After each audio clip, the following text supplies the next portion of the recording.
चलो चलो जल्दी चलो, दौड़ के आ जाओ, सत्संग का समय हो गया। हमेशा सत्संग आमने सामने रूबरू फेस टू फेस बैठ के सुनना चाहिए, क्योंकि सत्संग वचनों का असर प्रभाव सीधे मन पे पड़ता है। तब ये मन अपने गुनाहों को कबूल करता कि मैंने कितना अच्छा किया, कितना बुरा किया, कितना पाप किया, कितना पुण्य किया, कितना शुभ किया, कितना अशुभ किया। वैसे शैतान मन किसी से मानने वाला नहीं है। इसने बड़े बड़े ऋषि मुनियों को, योगियों को, महर्षियों को, ब्रह्मचारियों को धराशायी कर दिया।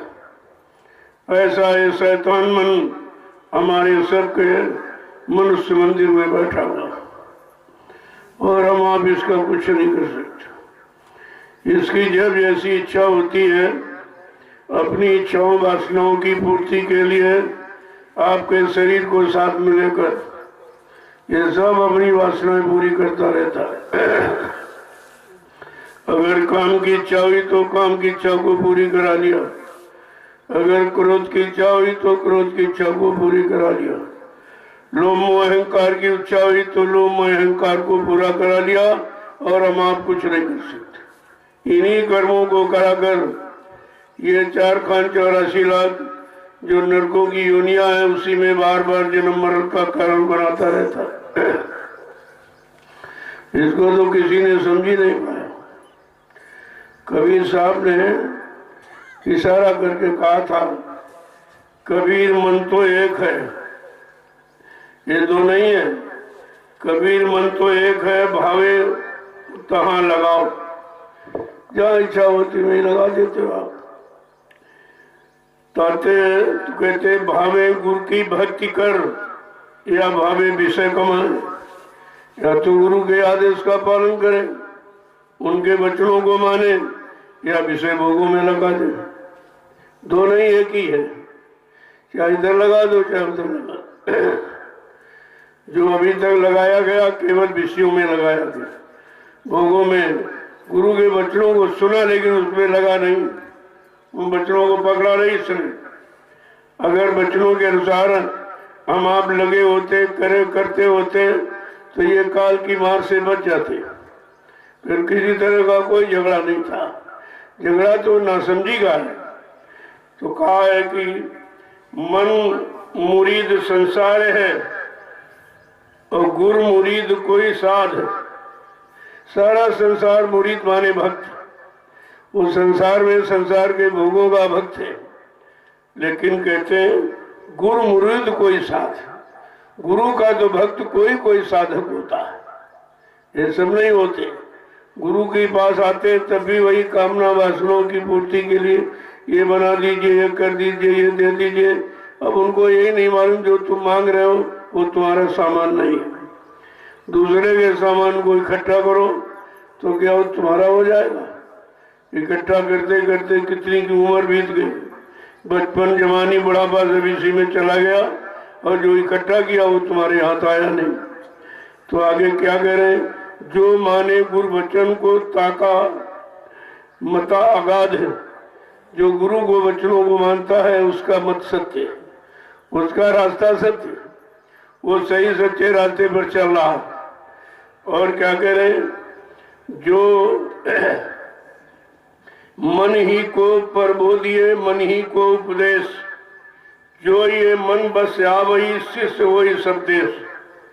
क्या कह रहे हैं, मन ही बार बार भटकाता है, मन भी बार बार उधर ले जाता है, और मन ही अपने को उपदेशक बन जाता है। वो गुरु के उपदेश वचनों को नहीं सुनता, वो गुदी लोगों को सुनाने बताने के चक्कर में रहता है। तो कहते कि जो ये मन बास आवई, अगर ये मन जिसके बस में आ जाए वो सच्चा शिष्य है। उसे शिष्य भक्त मुरीद फॉलोअर कहते हैं। लेकिन इसको बस में करना इंसान के बस की बात नहीं है।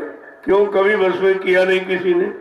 जब ऋषि मुनि हजारों वर्ष तपस्या करके उन्होंने मन को बस में नहीं कर पाया, सब ये कलयुग का भोगी विलासी जीव ये कैसे बस में कर लेगा। तो क्या कह रहे समझा के, जो ये मन बसा वही शिष्य वो सब देश। कहते हैं सारे देश में जितने भी देश है, मृत्यु देश से लेकर के ऊपर ब्रह्मा के देश, विष्णु के देश, भगवान के कहानी कृष्ण के देश, मतलब ये जितने देश हैं वो सारे देशों का मालिक हो जाता है। जो गुरु के उपदेश को सुनकर उस पर चलता है, अपना जीवन उन उपदेशों के अनुसार निकालता, लेकिन ये दूसरों को उपदेश देता है, अपना तो उसके अनुसार चलता नहीं। तो कह रहे हैं कि मन के बहुते रंग हैं, छिन छिन बदले सोए। कहा इसके इतने रंग हैं, ये मतलब यानी बार बार रंगों, कभी काम के रंग में, कभी क्रोध के रंग में, कभी लोभ मोह अहंकार के, कभी ईर्षा राग द्वेष के, इन्हीं रंगों में रंगा रहता है। कहते छिन छिन बदल, पल पल पर, जब जैसी इच्छा तब फौरन वही बदल जाता है। और एक रंग में जो रहे ऐसा बिरला को, जो नाम के रंग में रंग जाता है वो एक ही रंग है, उसके रंग चढ़ जाने के बाद ये सारे रंग फीके हो जाते हैं। कहते हैं सच्चा शिष्य वही है जो नाम के रंग में रंगता। आगे क्या कह रहे, कबीर ये मन लालची समझे नहीं गंवार। कहा इतना ये लोभी लालची है, इतना अज्ञानी है कि मतलब किसी की बात को सुनता ही नहीं, बहुत अच्छे। कबीर कहते अगर सच्चा लालची तो मन है, इसको भोगों का लालच है, योग का नाम, योग का लालच नहीं, नाम के पकड़ने का लालच नहीं, भोगों को पकड़ने का लालच है। और निरंतर यही प्रयास करता रहता है कि ये मिल जाए, ये मिल जाए, वो बन जाए, वो बन जाए। यानी जो बिगड़ने वाला उसको बनना कह रहा, जो मिलने, जो तुम्हारे हाथ से निकलने वाला कह रहा मिल जाए, मिल जाए, मिल जाए। अरे भाई किसी को मिला हो तो। आगे क्या कह रहे, भजन करने को आलसी और खाने को होशियार। कहते भजन करने में तो आलस करता है, लेकिन खाने पीने में बहुत आगे रहता है, खाने पीने बहुत आगे रहता है। और सभी संत महापुरुषों ने इस मन के बारे में ही कहा है, और मन को पकड़ने की, इसी पर कंट्रोल नियंत्रण करने के लिए उन्होंने उपदेश किया है। लेकिन हम आप उसके मनवाने की बात नहीं सुनते, उसके मनवाने की बात कभी नहीं सुनते। भाई शैतान कैसे मानेगा, हम तो उसी को सोचते रहते हैं कि ये मन किस विषय भोगों से मानेगा, किस तरंग उमंग में रहकर ये मतलब यानी ये सच्चाई से रह सकता है।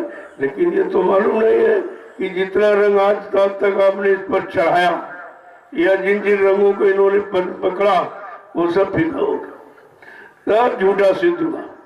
अगर गुरु के नाम रंग को पकड़ लेता तो ये अब तक अपने घर को चला जाता। तो क्या समझा के कह रहे हैं, जय गुरुदेव, जय गुरुदेव, जय गुरुदेव, जय गुरुदेव। नाम किसका, प्रभु का। जय गुरुदेव। नाम किसका, प्रभु का। जय गुरुदेव। नाम किसका, प्रभु का।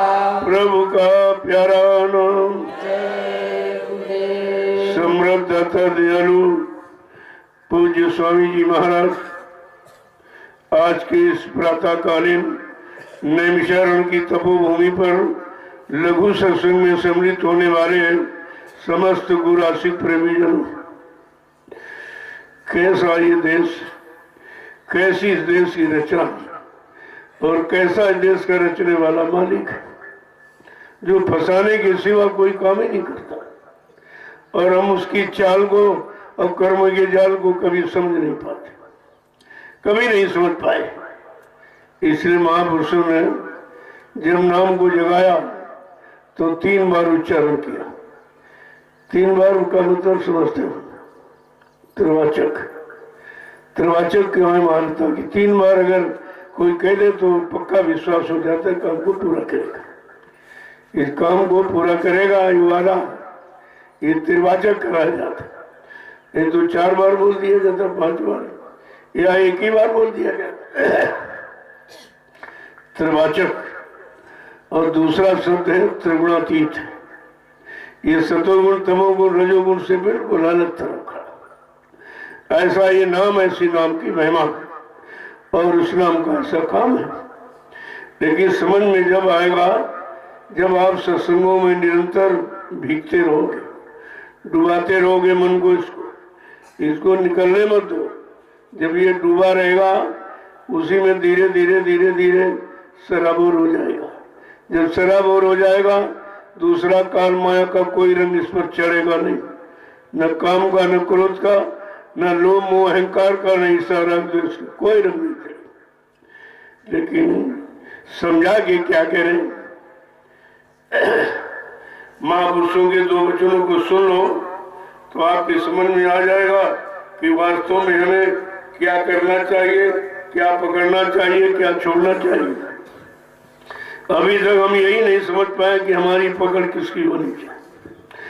जिनको हम पकड़ते हैं वो सब हानि, वो नुकसान कराने वाले। चाहे काम को पकड़ के देख लिया, क्रोध को भी आपने देख लिया, लोभ मोह अहंकार ईर्ष्या राग द्वेष आपने सबको पकड़ के देख लिया, सिवा नुकसान के अलावा कोई लाभ नहीं।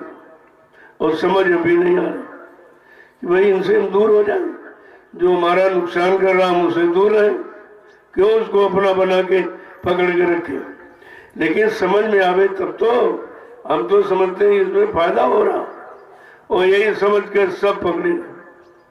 जितने भी आए धरती मंडल पर सब उसी को पकड़ेंगे, चाहे वो ऋषि मुनि हो, चाहे योगी महर्षि ब्रह्मचारी, चाहे अवतारी शक्तियां हो, चाहे ज्ञानी विज्ञानी, सब काल माया के देश में आकर काल माया को ही पकड़े रहे, उसी के नियमों में बने रहे।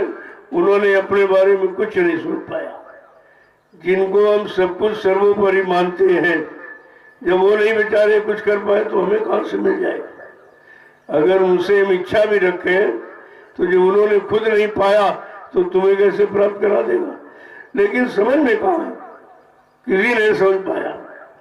कहा कोई बिरला संत सुजान जो इस राज को जानता है, पकड़ता है, वो कोई बिरला ही है, कोई अनोखा है, अद्वितीय विलक्षण है। तो महापुरुषों ने समझा कि क्या कहा कि अपने गुरु बिन और न कोई, अपने गुरु बिन और न कोई, अपने गुरु बिन और न कोई, अपने गुरु बिन और न कोई, अपने गुरु बिन और न कोई, अपने स्वामी बिन और न कोई, अपने स्वामी बिन और न कोई। देखो अभी बताया तुम्हारा यह है को, जिनको आपने पकड़ा वो तुम्हारा बीच में साथ छोड़ देते। कहीं स्त्री पहले चली गई, कहीं पति बीच में छोड़ के चला गया, कहीं बेटा चला गया, कहीं बाप भाई चला गया। कहते तुम्हारा कौन इसमें?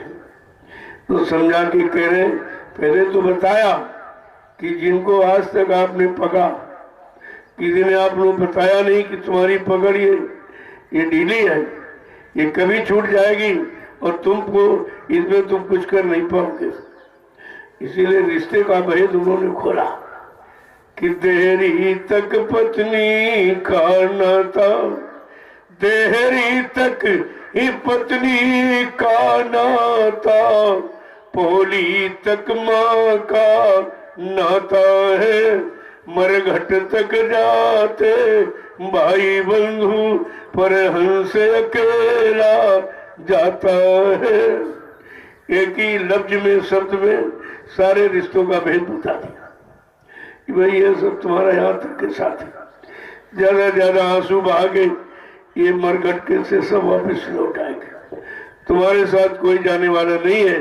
अरे तुम्हारा हो तो जाता, आज तक मैं यही समझ कि हमारा है, इसलिए तुमने अच्छे सच्चे साथी का चुनाव ही नहीं किया कि वास्तव में सच्चा कौन है, हमारा कौन है जो यहाँ भी साथ दे, जब तक शरीर रहे शरीर को निरोग बनाए, विषय भोगों में लगने न दे, बुराइयों में जाने न दे, बुराइयों को पकड़ने न दे।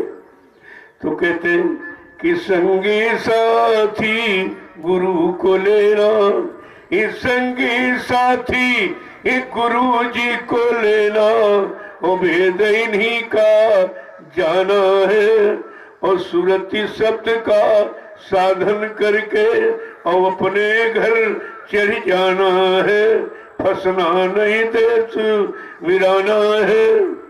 देखो कितना इशारा करते, इतनी सरल भाषा का प्रयोग करते कि बिना पढ़ा पड़ जाएगा, वो भी बढ़ जाएगा। परमात्मा प्रभु पाने में कोई पढ़ाई लिखाई नहीं काम आती। ये तो काले अक्षर, ये काल माया के देश में ये पेट भरने की का केवल काम करा सकते, उदर पूर्ति। इसीलिए गोस्वामी महाराज ने कहा समझा करके कि सभी माँ बाप अपने बच्चों को इससे दूर रखते और उदर पूर्ति की तरफ बढ़ाते रहते। वेद शास्त्र देखन नहीं देही, उदर भरे सो नीति सिखाई। कौन सी नीति सिखा दे जिससे पेट पालन, चाहे झूठ बोलना पड़े, बेईमानी करना पड़े, छल कपट करना पड़े, चोरी करनी पड़े, मतलब यानी हिंसा कर दी, लेकिन पेट भरना चाहिए। और पेट ये कभी भरता नहीं। सुबह भरो दोपहर को खाली, दोपहर भरो शाम को खाली, शाम भरो सुबह खाली। ये जीवन इतना ऐसा कुआं है, ये कभी भरते ही नहीं है। ये इसी को तो लगाया, इसने बनाया कि ऐसी चीज लगा दो और इसी में इसी को लगा दो। इसी के भरने में निरंतर प्रयास, खेती है, दुकान है, दफ्तर है, बिजनेस है, व्यापार है, मजदूरी है, और इससे नहीं पेट भरा तो झूठ बोल रहा, छल कपट, बेईमानी सब कुछ करते, और ये कभी भरने वाला नहीं।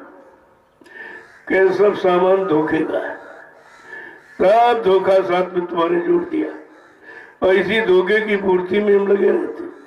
जब भाई ये धोखा है तो तुम्हारी पूर्ति करने से क्या अच्छा हो जाएगा। और पूर्ति करके रोज देखते रोज धोखा मिलता।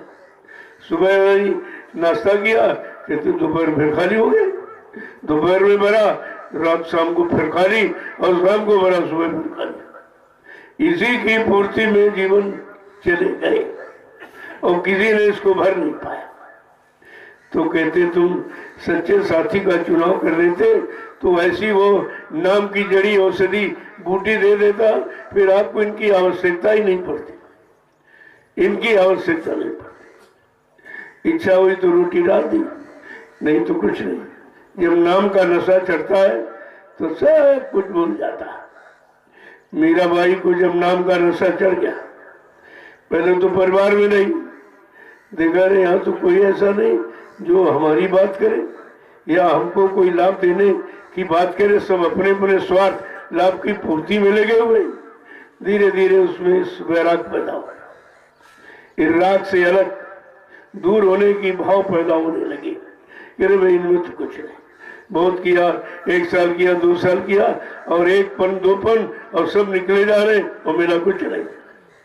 तब उसने अंतर्गत स्पष्टीकरण दिया। उसने क्या कहा कि साध संग बैठ बैठ लोक लाज खोई।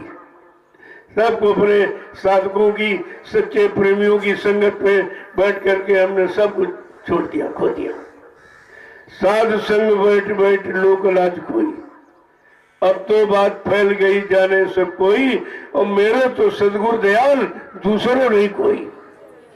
का एक ही रिश्ता है, दाता दयालु सदगुरु का, जो दया करने के लिए हमारी जीवात्मा पर दया करने के लिए दयाल देश को छोड़ के आए हैं, वो हमारा है जो मेरे लिए आया है।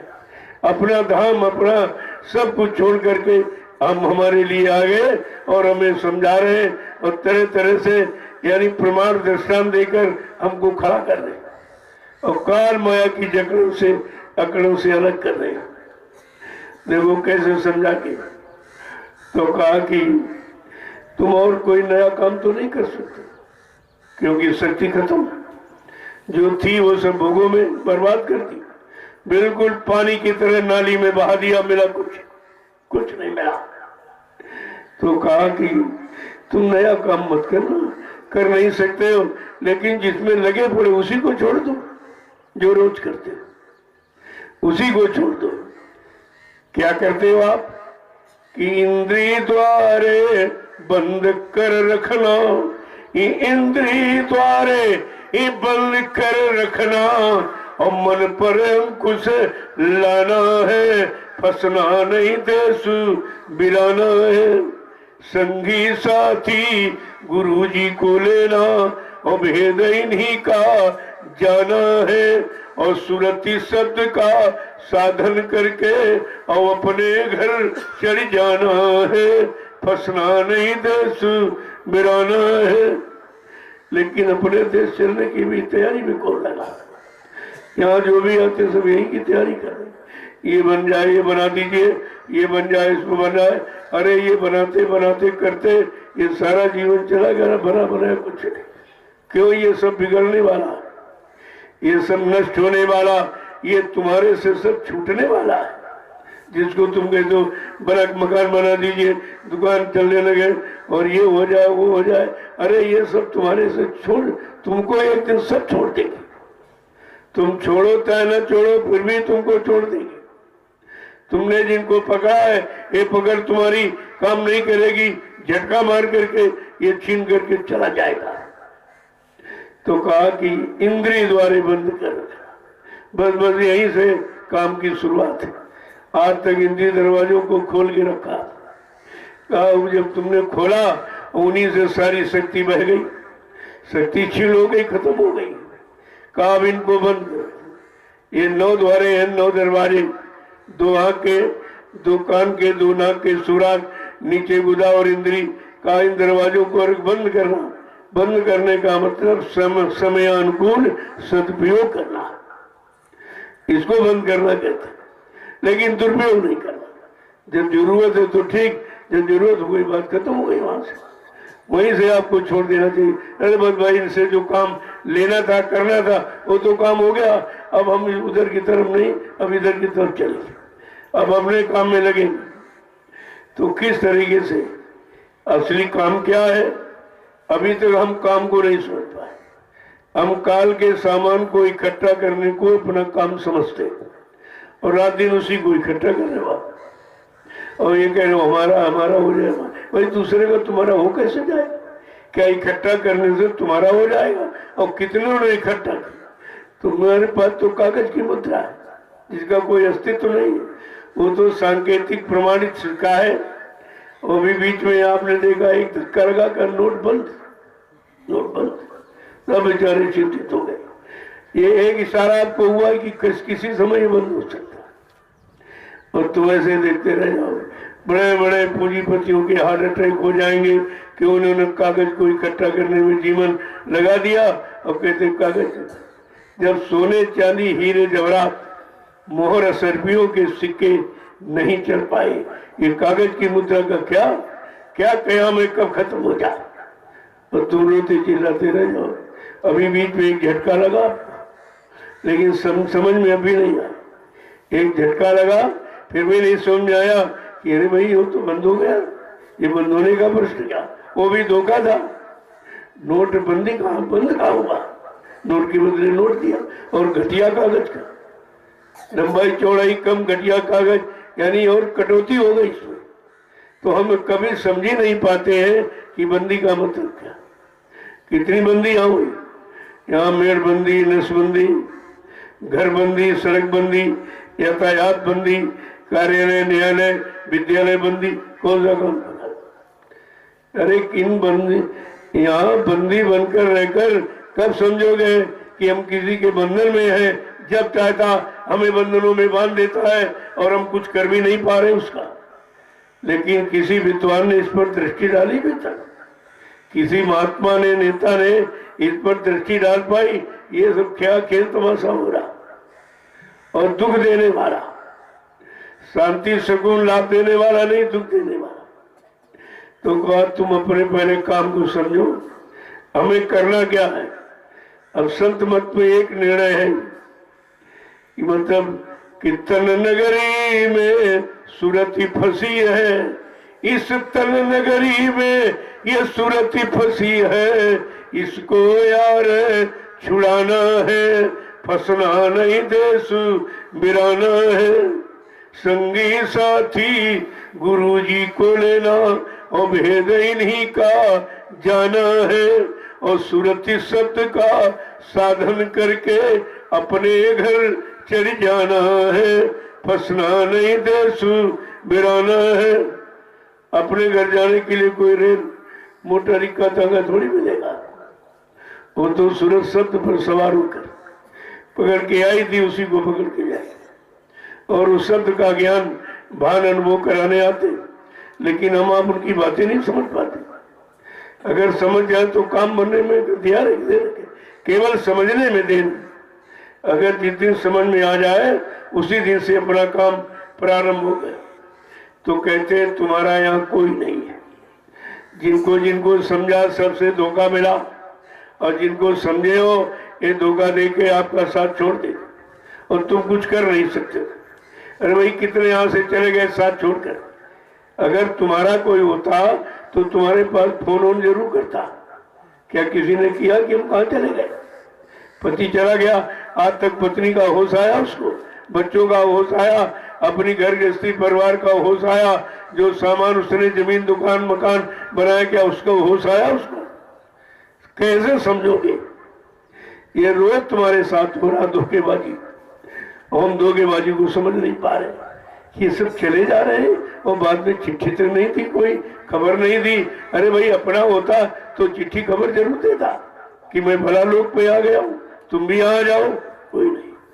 कहते वहां की सवारी साधन कोई नहीं, वहां कोई रेल इट्टा टांगा मोटर तोड़ी जाता। वो तो शब्द की सवारी से आई थी, और शब्द वेदी नाम वेदी। जब तक संत सद्गुरु नहीं मिलेंगे और शब्द का आधार नहीं पकड़ाएंगे तब तक ये जीवात्मा घर नहीं जा सकते। इसका साधन, इसकी सवारी शब्द है, और शब्द से काल माया ने पहले ही आपको दूर कर दी। यद्यप सत्पुरुष ने तो शब्द पकड़ा के भेजा था, और ये कहा देख सबसे नीचे काल माया का देश है, और किसी के बहकावे भरमावे में मत आना।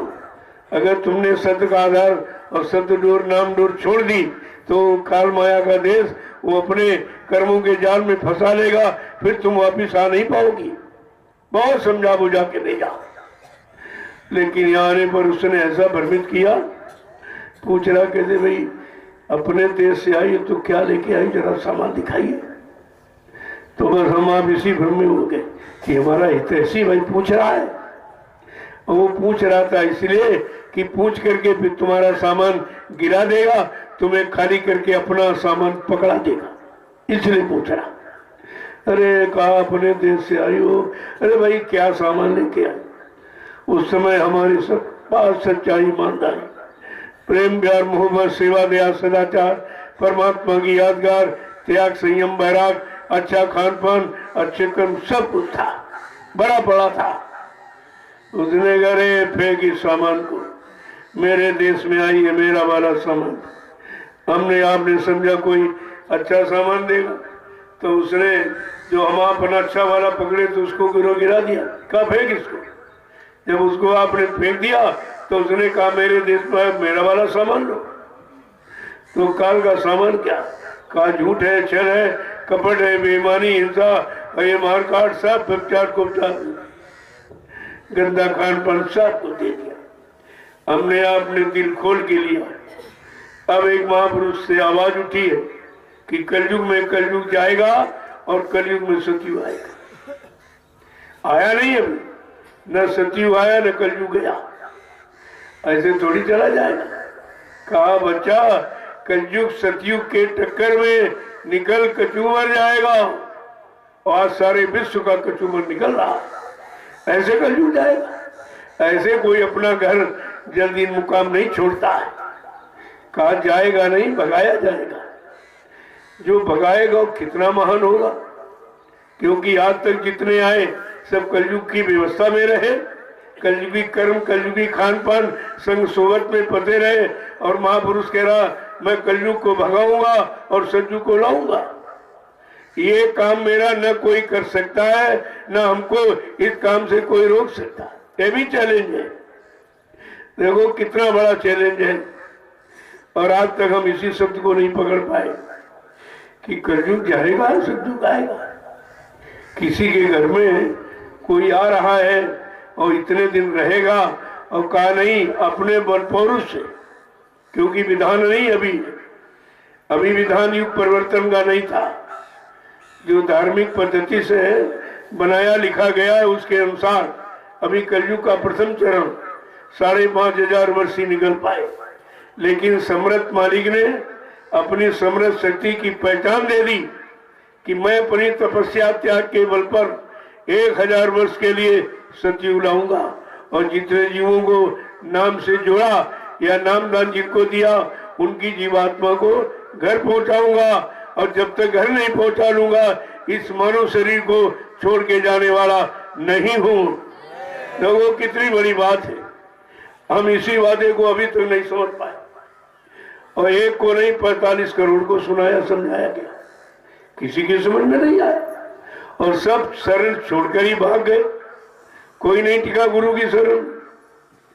अरे भाई गुरु पार करेगा कि चेला पार कर देगा?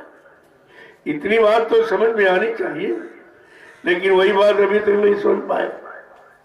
अगर गुरु चेला पार करते तो गुरु को फिर जरूरत है क्या देना, उसको क्या जरूरत थी? इसीलिए गोस्वामी महाराज को लिखना पड़ा कि काल के गंदे कमजोर जीव हैं, शायद न समझ पाए। उन्होंने रामचरितमानस के माध्यम से सच्चाई का एकदम पर्दाफाश कर दिया, एकदम सबको लिख दिया कि गुरु बिन भवनी तरह ने कोई विज्ञानी कोई धर्मान बलवान बुद्धिमान यानी बिना गुरु की दया के भवसागर पार नहीं हो सकता। एकदम स्पष्ट कर दिया। ये कोई शब्द क्या कह रहा कि कोई नहीं कर सकता। वो गरीब अमीर और हिंदू मुसलमान और ब्राह्मण क्षत्रिय और स्त्री पुरुष की बात नहीं है। कहते ये काम कोई नहीं कर सकता। वो धनवान बलवान बुद्धिमान बन सकता, लेकिन भवसागर पारने की क्षमता और शक्ति उनमें नहीं है। वो खुद ही नहीं पार हो सकता, तुम्हें कैसे करेगा? जितने 45 करोड़ जीवों को नाम दान दिया, नाम की युक्ति दी, उन्होंने तो दी नहीं, हमने आपने ली नहीं। केवल सुनते रहे सुनाते रहे। इसी सुनने सुनाने में सारा वक्त चला गया। अब पछतावा और रोना हो रहा। अब भी किसी की समझ में नहीं आ रहा कि जब तुमने गुरु की शरण पकड़ी थी तो कोई परेशानियां थी? सब शांति सुकून, सब प्रेम प्यार मोहब्बत, हिल मिल जुल के रहते थे। कोई जात पात नहीं पूछता था, कोई गरीबी अमीरी नहीं पूछता था, कोई पढ़ाई लिखाई नहीं पूछता था, कुछ नहीं। ये था गुरु नाम के रंग का प्रेम था। ये रंग का, ये नाम प्रेम का रंग था। चढ़ा दिया, सब एक ही जगह, एक ग्राउंड में एक साउंड में सब बैठते थे, सब सुनते थे। लेकिन आज वो हो क्या गया? ये सब कहां चले गए? क्यों चले गए? क्या या तो गुरु की दया को न समझ पाए न ले पाए। आदमी तभी छोड़ता है जब कोई चीज मिलने की आशा से गया और नहीं मिल पाई तो छोड़ दिया। तो वो गुरु में कमी देखता है, इनके पास थी नहीं। अरे इनके पास नहीं फिर किसके पास? और किसी ने नहीं इस तरह नामदान लाउड स्पीकर लगाकर सृष्टि में कभी किसी ने नामदान दिया है? ये तो पहली पहचान है। नकल तो बाद में बहुत कर रहे हैं, लेकिन शुरुआत किसी ने नहीं। ये समृद्ध मालिक की पहली पहचान थी। लेकिन कितनी पहचान हमने आपको बताई, लेकिन आपने किसी पहचान को ध्यान में नहीं रखा और अभी भ्रमित, अभी भूल भ्रम संदेह ने तुम्हारा पीछा नहीं छोड़ा, वो आपको अभी फंसेगा। तो जरा 2 वचन सुन लीजिए, शायद समझ में आ जाए क्या कह रहे हैं कि अपने गुरु बिन और न कोई, अपने गुरु बिन और न कोई, अपने स्वामी बिन और न कोई, अपने स्वामी बिन और न कोई। कहा सबको देख लिया, कोई अपना नहीं बना। सबने अपना अपना तो काम बनाया, लेकिन तुम्हारा काम किसी ने नहीं बनाया। कहते हैं गुरु के बिना तुम्हारा यहाँ कोई नहीं। जिनको तुम्हारे से कोई लोभ लालच नहीं है, उनको अपनी जीवात्मा से प्रेम है, उनकी है। वो तुम्हारे रूप रंग, तुम्हारी जाति पाति, तुम्हारे धन दौलत, इससे उनका कोई प्रेम लगाव नहीं है। वो तो अपनी जीवात्मा से प्रेम कर रहे हैं और वो अंदर बैठी है, और तुम कहते हो ये बाहर में प्रेम करते। वो तो बाहर में इसलिए इसी खोल के अंदर तो जीवात्मा बैठी हुई है, और ये खोल चमड़े का है, किसी को सोने चांदी का नहीं दिया, सबको एक समान खोल का वितरण हुआ, चमड़े का खोल, और इसी में जीवात्मा को बैठा दिया। कहा मेरी जीवात्मा इस खोल में है, इसलिए मैं इस खोल से भी संबंध रखता हूं। और संबंध यह है कि जितना ज्यादा इसको नियम संयम में रखा जाए, विकारों से दूर रखा जाए, भोगों से दूर रखा जाए, उतने ज्यादा दिन ये मजबूत रहेगा और उतने ज्यादा दिन आप भजन कर सकते। क्योंकि दूसरा कोई साधन था नहीं। साधन धाम मोक्ष कर द्वारा और पाए न जई परलोक समारा, ये साधनों का धाम, इसमें एक मोक्ष का दरवाजा, ये मोक्ष का दरवाजा। अभी दरवाजे का जानकार मिलेगा तभी तो आप दरवाजे तक पहुंच पाओगे, उसको खोल कर निकल कर अपने घर की तरफ चल पड़ोगे। लेकिन जब मिला, हमने उनको अपने में मिला नहीं पाया, न उनमें मिल पाए, न उनको अपने में मिला पाए, धोखा तो इस बात करोगे। तो आगे समझा के कि मात पिता बंधु सुत दारा, माता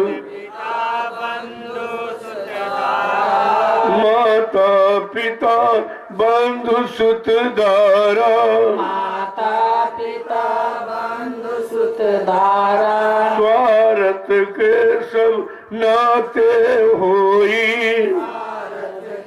सब नाते होई, अपने गुरु बिन और न कोई, अपने बिन और न कोई, अपने स्वामी बिन और न कोई, अपने स्वामी बिन और न कोई। तुमने कहा ये माँ बाप दारा माने स्त्री है, सुत माने बेटा है, यही इसी में पड़े रहे। कहा ये स्वार्थ के सब नाते होई, अगर किसी का स्वार्थ तुमसे नहीं निकलेगा वो वहीं पर तुमको छोड़ देगा।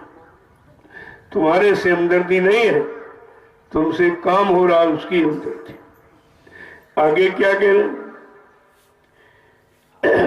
कि अपने गुरु बिन और न कोई, अपने गुरु बिन और न कोई, अपने स्वामी बिन और न कोई, अपने स्वामी बिन और न कोई। स्वामी माने मालिक, स्वामी माने रखवाला, जिम्मेदारी निभाने वाला। कहा इसके अपना स्वामी तो वही है जिसने नाम का आधार पकड़ाया, नाम आधार पकड़कर सारी सुरत रूहों जीवात्माओं को इस मृत लोक मंडल में उतारा। कहा वो मालिक अपना है, अब वही आएगा तभी काम बनेगा। जिसने भेजा ले आया उतारा, वही ले जाएगा, दूसरा कोई ले नहीं जा सकता, और दूसरे के साथ ये जा भी नहीं सकते, क्योंकि जीवात्मा ये सत्पुरुष की, न ब्रह्मा की, न विष्णु की, न शंकर की, न रामकृष्ण की, न देवी देवताओं की, किसी की नहीं। और तुम इन्हीं को अभी तक पकड़े हो, बल्कि उनको ने उनकी छाया को पकड़ा। कभी पत्थर का मान लिया, कभी कागज कैलेंडर बना के पकड़ लिया, तो तुम तो उनको नहीं, उनकी छाया को पकड़े। और छाया कभी हाथ आती नहीं। तुम्हारी छाया अगर आगे पड़ती हो और तुम दौड़ कर चाहो इसको पकड़ने, जितनी तुम दौड़ो छाया उतनी दूर दौड़ेगी। ये कभी हाथ नहीं आती छाया।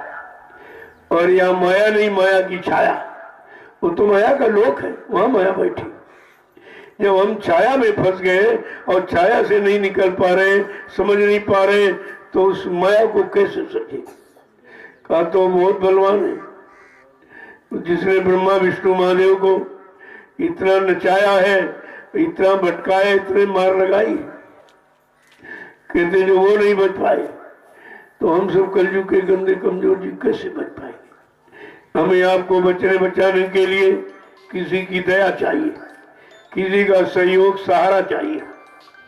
आगे क्या कह रहे कि विरह रोग में रोवत डोलू, विरह रोग में रोवत डोलू, विरह रोग में रोवत डोलू, विरह रोग में रोवत डोलू, मन सन समझावत और न कोई, मन समझावत और न कोई, अपने गुरु बिन और न कोई, अपने गुरु बिन और न कोई, अपने स्वामी बिन और न कोई, अपने स्वामी बिन और न कोई। जो विरह नाम की होनी चाहिए थी वो काम करो, लोगों की विरह पैदा होगा। उसी में निराश डोलते दौड़ते भागते रहते हैं। काम की पूर्ति कहाँ होगी? क्रोध की, लोभ और मोह की, अहंकार की, ये सब पूर्ति में कहते दौड़ते रहते। कोई अपनी सच्ची बात बताने वाला नहीं, सही सच्चे रास्ते पर चलाने वाला नहीं।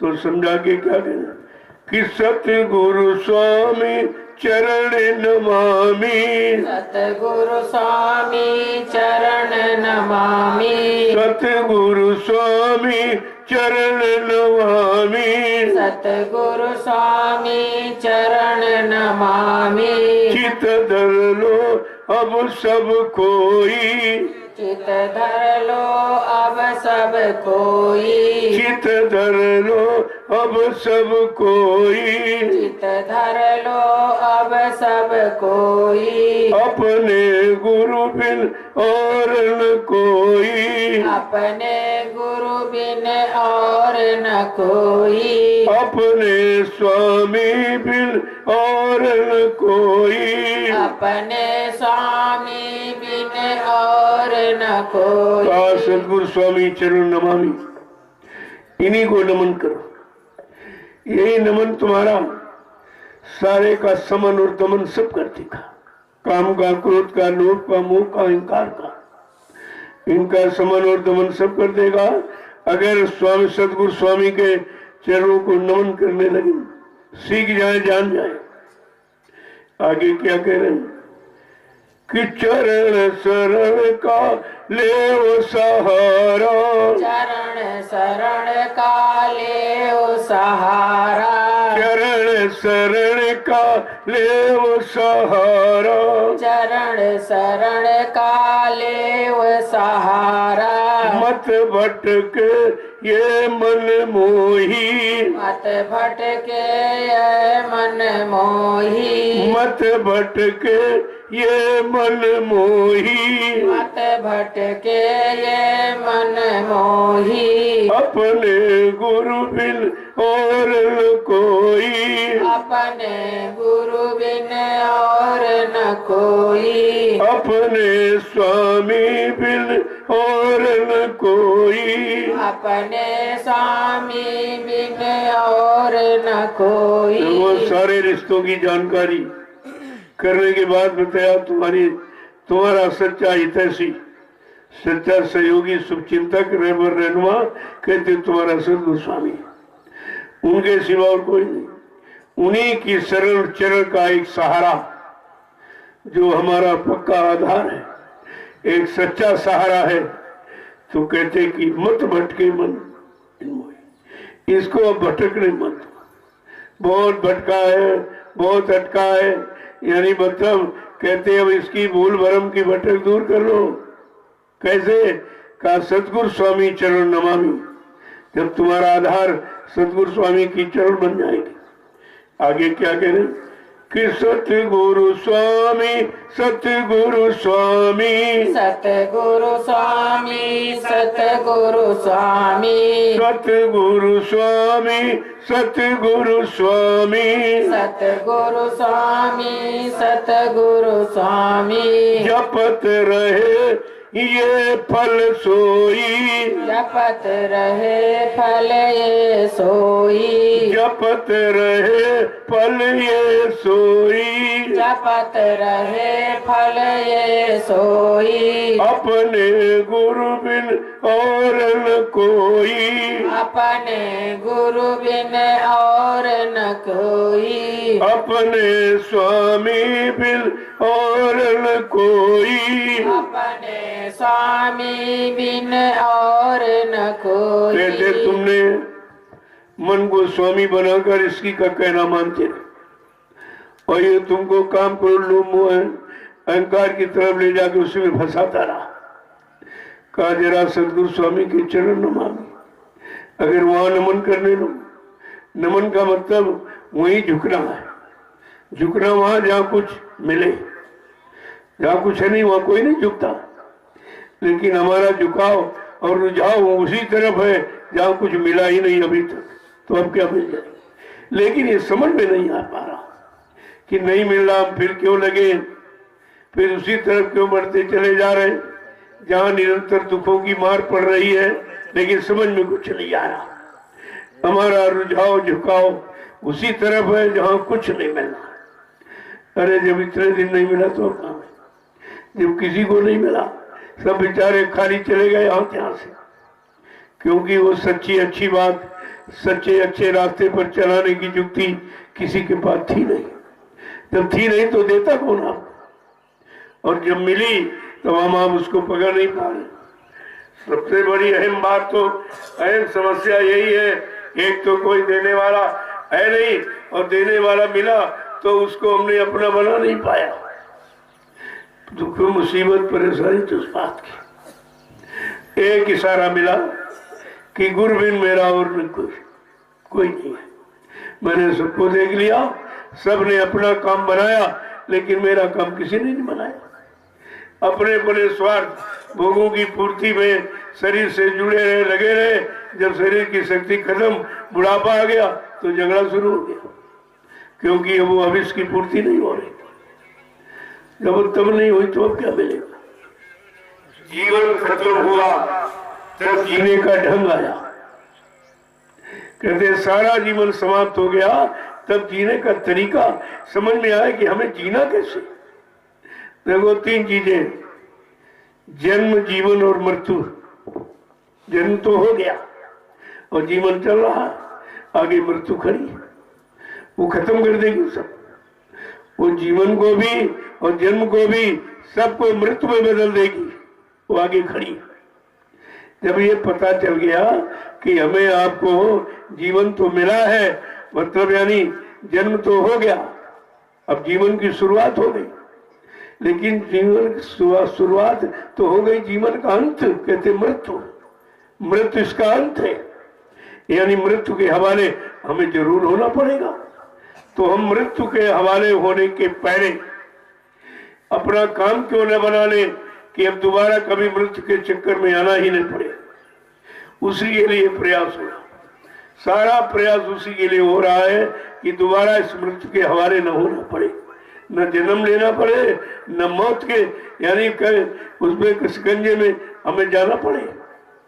प्रयास तो उसी बात का, लेकिन ये समझ में कैसे आएगा। हम मृत्यु कब क्यों नहीं जा पाएंगे, जब हमारा कोई कर्जा नहीं रहेगा, जो हमने कर्म कर्जा लादा। देखो रुपए पैसे धन दौलत सामान का तो कर्जा हम आप दे सकते, लेकिन कर्म कर्जा आप कैसे दोगे। जो शराब पीली कुंडलों पेशाब बन गई, कैसे आप देगा। मुर्गा मीट खा के लेट्रिन बना दिया, आप कैसे वो दे पाओगे। इनको मारा, उनको काटा, इनको सताया, इनका व्यभिचार और कुपचार, ये तरह तरह के जो ये कर्म कर्जे जो लादे हैं, ये कौन उतारेगा। तो कहा कि मैं उतारने के लिए आया हूं। देखो कितनी बार समर्थ सतगुरुदाता दयालु ने कितनी बड़ी बात कही है कि मैं सारे कर्म कर्जों से तुमको रिहाई छुट्टी दिलाने आया हूं, लेकिन तो बात तो मेरी मान लो। तो उन्होंने तीन आधार बनाए। पहले तो सत्संग करो, सेवा करो और भजन करो। ये तीन रास्ते ऐसे हैं कि जितने भी कर्म कर्जे आपने जितने जन्म लिए, जिन जिन शरीरों में गए और जो जो अच्छे बुरे कर्म किए, वो सब मतलब यानी कर्मों का ढेर पहाड़ों जैसा जमा। कहा उसको क्षण मात्र में अलग कर दूंगा। कैसे? जैसे एक फूस का ढेर, एक फूस का ढेर आप लगा दो, एक चिंगारी पर्याप्त है उसको नष्ट कर दी, एक चिंगारी, और एक चिंगारी डाल दी और हवा का सहयोग मिला तो फट से सब जल के राख हो गए, कुछ नहीं बचा। इस तरीके से ये नाम चिंगारी है जो अनंत जन्मे के कर्मे के ढेर को जला के राख कर देगी, लेकिन सहयोग सत्संग का, वचनों का होना चाहिए, सेवा का होना चाहिए। कहा जब वचन सुनोगे तब तुम्हारे अंदर ये एहसास होगा कि हमने कितना अच्छा कितना खराब बुरा किया सब। फिर धीरे धीरे प्रयास करोगे कि अच्छे बुरे का कि ये मतलब रिहाई छुट्टी कैसे मिलेगी, तो कहा सेवा में, सेवा कराकर, क्योंकि हमने शरीर से ही तो किया है, मन बुद्धि चित्त को लगाकर और शरीर को ये सब अच्छे बुरे कर्मों का ढेर इकट्ठा किया।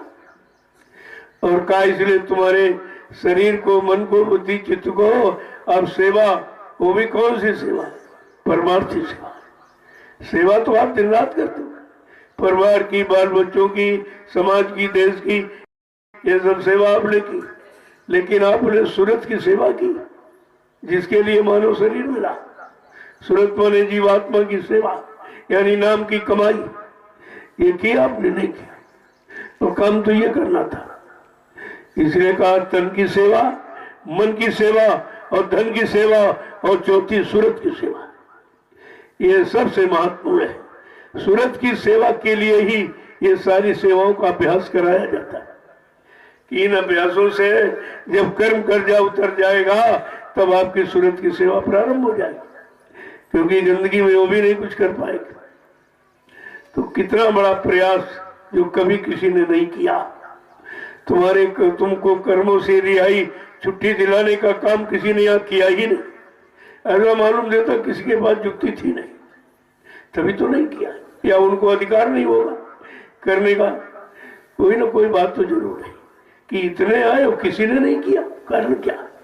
और सबको हम अच्छा मानते थे, भाई ये भी अच्छे ऋषि, अच्छे मुनि, अच्छे हैं, त्यागी और तपस्वी, ये ब्रह्मचारी है, सब ये अवतारी शक्तियां सब अच्छी है।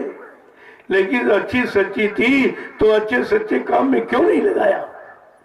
और अच्छा सच्चा काम हमारी जीवात्मा का क्यों नहीं कराया? और सही अच्छे सच्चे देश जीवात्मा को क्यों नहीं पहुंचाया? इसका मतलब या तो इनके पास युक्ति नहीं थी या इनको ये काम करने का अधिकार नहीं था।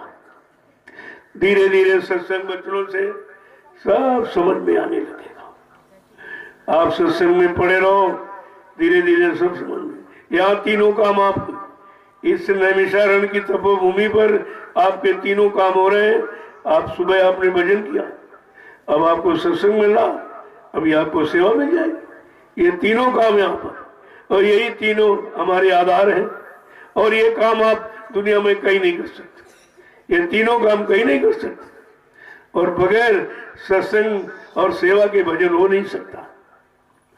और सेवा, वो भी परमार्थी सेवा के बाद भजन का भाव बनता है, अंदर में प्रेरणा होती है, फिर बेचैनी तड़प पैदा हो जाती।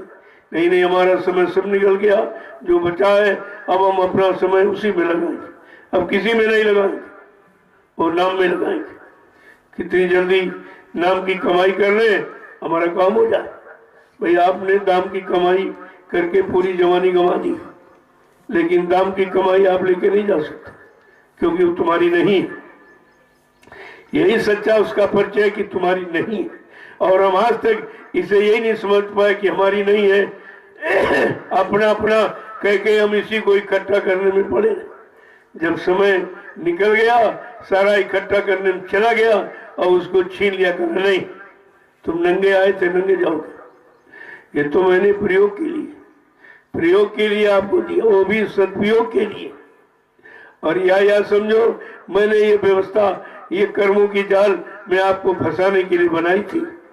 मेरा उद्देश्य फंसाने का था और तुमने समझा ये हमारा है, हमको इसी में रहना है, इसी के अनुसार चलना है, और वो तुम्हारे काम आया है। जब समय निकल गया कहते कि मन पछते ही हो अवसर बीते। ऐ मन, तू अंत में पश्चाताप करेगा जब सारा वक्त समय ये निकल जाएगा, क्योंकि सारा समय हमने गंवा दिया और आज भी गंवा रहे हैं। यही कौन कम है जो तुम्हें परमार्थी सेवा मिल जाए। इतना तो काम तुम्हारा हो ही रहा। चलो मन कोई काम करने को नहीं तैयार है, जबरदस्ती ही सही, लेकिन आपको परमार्थी सेवा में लगा दिया। इसी से कर्म उतरते और कोई सेवा से कर्म नहीं उतरते। हाँ, जो हमने आपने जगह जगह सेवा की, लेकिन तुम्हारे सेवा करने से थोड़ी कर्म उतर जाए। सेवा कराने का जानकार होना चाहिए कि सेवा से कौन से कर्म उतरते हैं। कहा तन की सेवा से तन के किए हुए कर्म उतरते हैं, मन की सेवा से मन के द्वारा किए हुए कर्म यानी सफा होते हैं, और धन की सेवा से और धन के कर्म उतरते हैं। और कहा अन्न की सेवा से अन्न खा के जो भी अच्छा बुरा हो गया वो उतरता। ये देखो सब इसमें शामिल है। परमार्थी सेवा में सब शामिल, सारी सेवाएं। इसलिए परमार्थी सेवा को मूल आधार बनाया गया कि तुम्हारे जीवन का मूल आधार परमार्थी सेवा। इसी सेवा से तुम सारे कर्मों की अदायगी कर दोगे और तुमको भी एहसास नहीं हो रहा, क्योंकि एहसास तो वो कराएगा जिसने आदेश दिया, हुक्म दिया आपको। उनको मालूम है कि सेवा से कौन सा कर्म निकल जाएगा। अब जैसे इस समय आप खाद ला रहे हैं, कितनी बदबू गंदगी इसमें, लेकिन इससे ज्यादा बदबू गंदगी वाले कर्म आपने किए, उनकी अदायगी करें, उनकी अदायगी हो रही। ये सब समझने का विषय। जिस दिन समझ में आ जाएगा उसी दिन लग जाओगे, फिर तुमको गंदगी बदबू नहीं दिखाई देगी। जैसे धोबी को जब कर्म समझ में आ जाता, कितना भी गंदा कपड़ा हो वो परहेज नहीं करता। क्यों? गंदगी उसकी मसूरी है।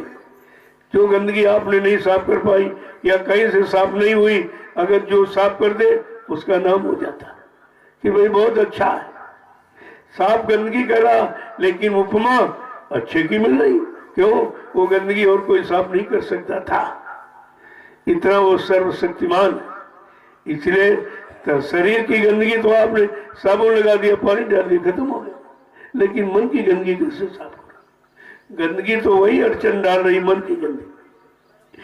तभी तो महापुरुषों ने लिख के बताया, योग अग्नि तब प्रकट कर कर्म सुबह शुभ जारी, और बुद्धि सिरावय ज्ञान ग्रहत ममता मल जल जाए। सारी गंदगी ममता मुंह की सब जल के राख हो जाएगी अगर नाम की चिंगारी मिल जाए, और नाम योग की साधना। अभी अब आपने तो भोगों की साधना किया, साधना माने पकड़ना होता। भोगों को आपने पकड़ा, जीवन का आधार बनाया, तो जीवन समाप्त हो गया, कुछ नहीं मिला।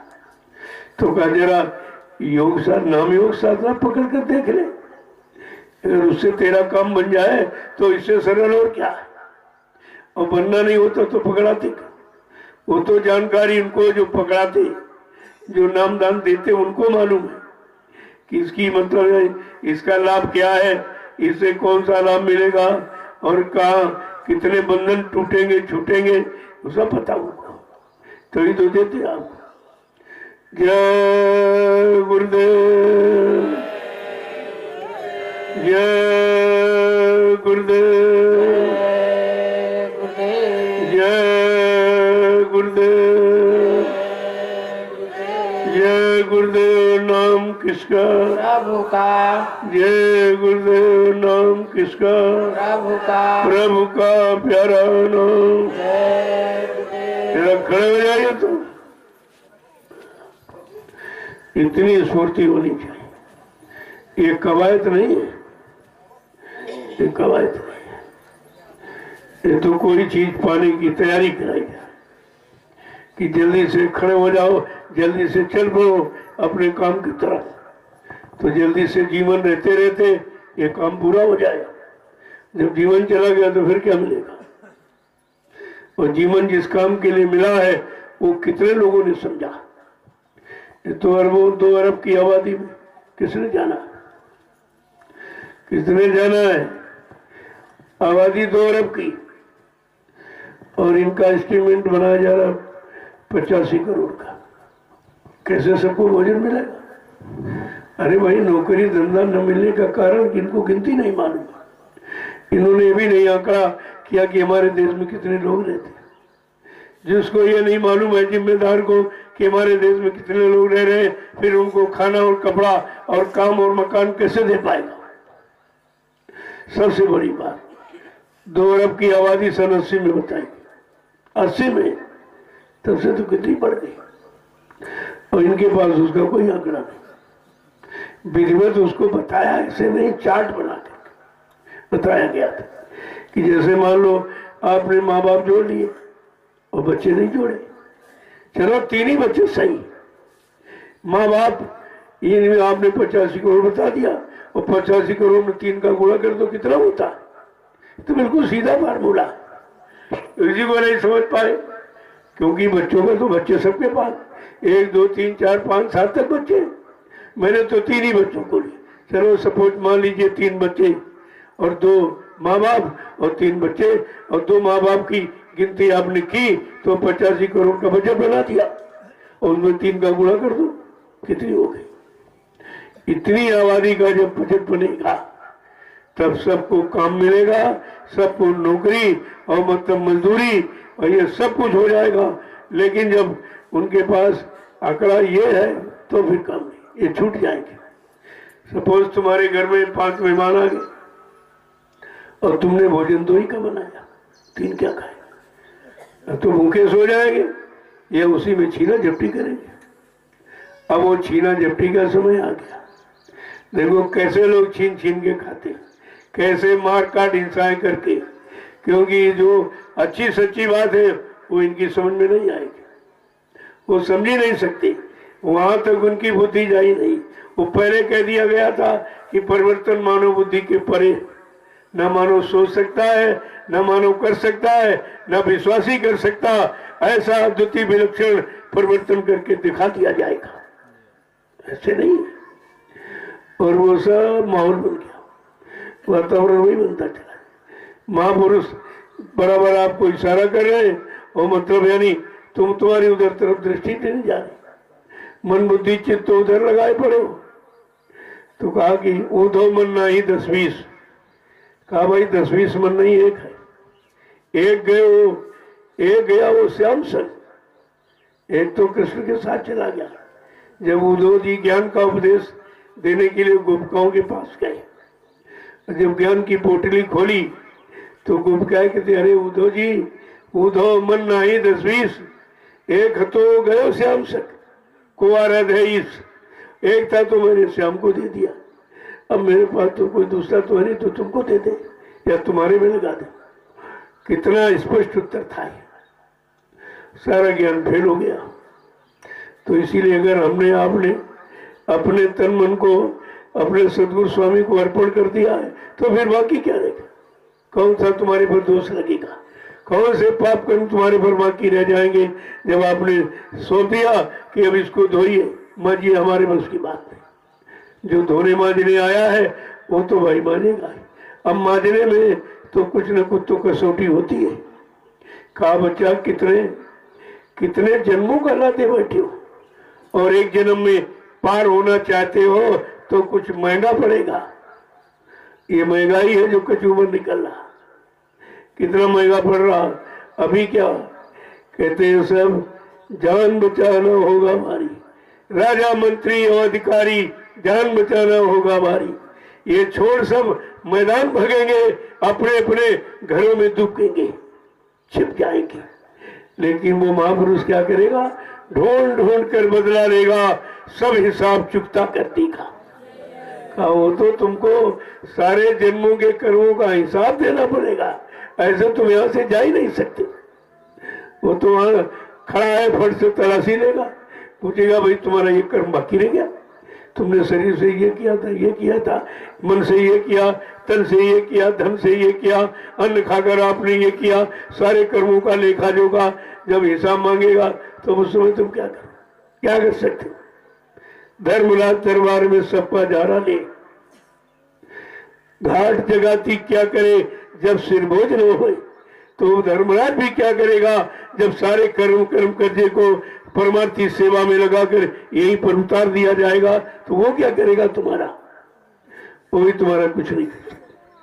देखो, सबसे रिहाई छुट्टी दिलाने का पूरा अभियान है और आप अभियान को समझ नहीं पाते। जय गुरुदेव,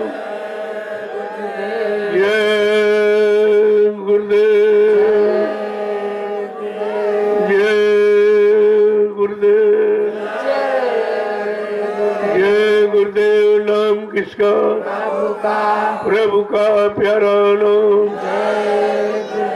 जोर से बोलो, सब मिल बोलो, बोलना होगा। अभी से बोले, दुख दर्द हरेंगे, सब कष्ट मिटेंगे, सुख शांति भी देंगे। सबके दाता, सबके मालिक, प्रेम से बोले, ये नाम नहीं इंसान का, ये नाम है प्रभु का, ये काम नहीं इंसान का, ये काम है प्रभु का। 68 वर्ष से 12 वर्ष संदेश दिया जा, ये काम अब इंसान के बस का नहीं है। परिवर्तन जो पिछले युगों में हुआ वो भी किसी इंसान की शकल और नाम से नहीं हुआ था। जगाए नाम के द्वारा जब सतयुग में बहुत छोटा थोड़ा माहौल खड़ा, एक हिरण्यकश्यप उसी राजा के अंदर कुभाव पैदा हो गया था, तो हरि नाम योगियों ने जगा। वो योगियों का समय था, सभी योग करते, कोई भोगी नहीं था। सतयुग योगी सब विज्ञानी, करी हर ध्यान तरह भो प्राणी, सब योगी थे, कोई भोगी नहीं था। मतलब कहने का, और उस समय हरि नाम से परिवर्तन हुआ। हिरण्यकश्यप के नाम से परिवर्तन नहीं हुआ था, हरि के नाम से। और जब त्रेता में फिर राजा रावण के द्वारा व्यवस्था बिगड़ने लगी। इतिहास तो बताता है कि जुम्मेदारों से जब देश की समाज की व्यवस्था बिगड़ जाती है तब कोई न कोई शक्ति नाम को जगा कर खड़ा कर देती है और उस नाम के द्वारा परिवर्तन होता है। तो जब ऋषि मुनियों ने, उन्होंने हरि नाम राम नाम जगा दिया। क्यों? जब ऋषि मुनि उस समय यज्ञ करते थे तो राक्षस विध्वंस करते थे, कहीं मांस फेंक दिया, कहीं हड्डी फेंक दी, यानी तरह तरह से। तो विश्वामित्र समय के गुरु थे, उन्होंने फौरन समाधि लगाई और देखा, अरे कि काम करने वाली शक्ति तो आ गई। फौरन गए अयोध्या, किसी को नहीं मालूम था, गुरु को मालूम था। फौरन अयोध्या गए और मतलब यानी राजा दशरथ से राम लक्ष्मण को मांग के ले आए। 4 बेटे थे, चारों ले आते, 2 ही क्यों ले आए? गुरु को यह भी मालूम है किस बच्चे से कौन सा काम होगा। वो तो काम करने की शक्ति की पहचान और किसी को नहीं, वो बाप दशरथ भी नहीं जान पाया और कोई नहीं पहचान सकता, केवल गुरु को पहचान होती समय की शक्तियों की। क्योंकि उस समय काल शक्तियों की पहचान गुरु को थी और दयाल शक्तियों की पहचान सदगुरु को है और किसी को नहीं। ये पहचान किसी को नहीं है। कितने समय पहले कहा कि अवतारी शक्तियों ने जन्म ले लिया और वो धीरे धीरे स्कूल कॉलेजों में पढ़ के कुछ तो निकल आए, कुछ पढ़ रहे। समय आने पर मैं आवाज लगाऊंगा, जब मैं आवाज लगाऊंगा मेरी दूरदर्शी प्लेटफॉर्म पर ये सब शक्तियां आके खड़ी हो जाएंगी, फिर इनको काम दिया जाएगा। जब इनसे काम हो जाएगा तब इनकी पूजा होगी, इनका इतिहास बनेगा। ये तुमको भेद नहीं मालूम कि गुरु के सिवा ये काम कोई कर ही नहीं सकता, क्योंकि शक्ति को पहचान उन्हीं को है। आज जो विलक्षण शक्तियां साथ में लेकर आए हैं उनकी पहचान केवल सदगुरु दाता दयालु, किसी को नहीं। वो कहते ये सब तुम्हारा काम करवाऊंगा, लेकिन तुम किसी शक्ति का अपने स्वार्थ लोभ लालच का आधार मत बनाना, नहीं कुदरत बहुत मार लगाएगी। और कोई नहीं माना, सब अलग अलग दुकानें खोले पड़े।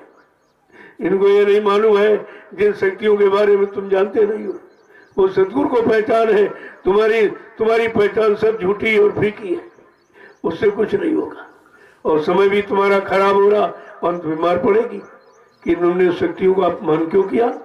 इन शक्तियों को अपने स्वार्थ, लोभ, लालच, धन दौलत, मान सम्मान का आधार क्यों बनाया?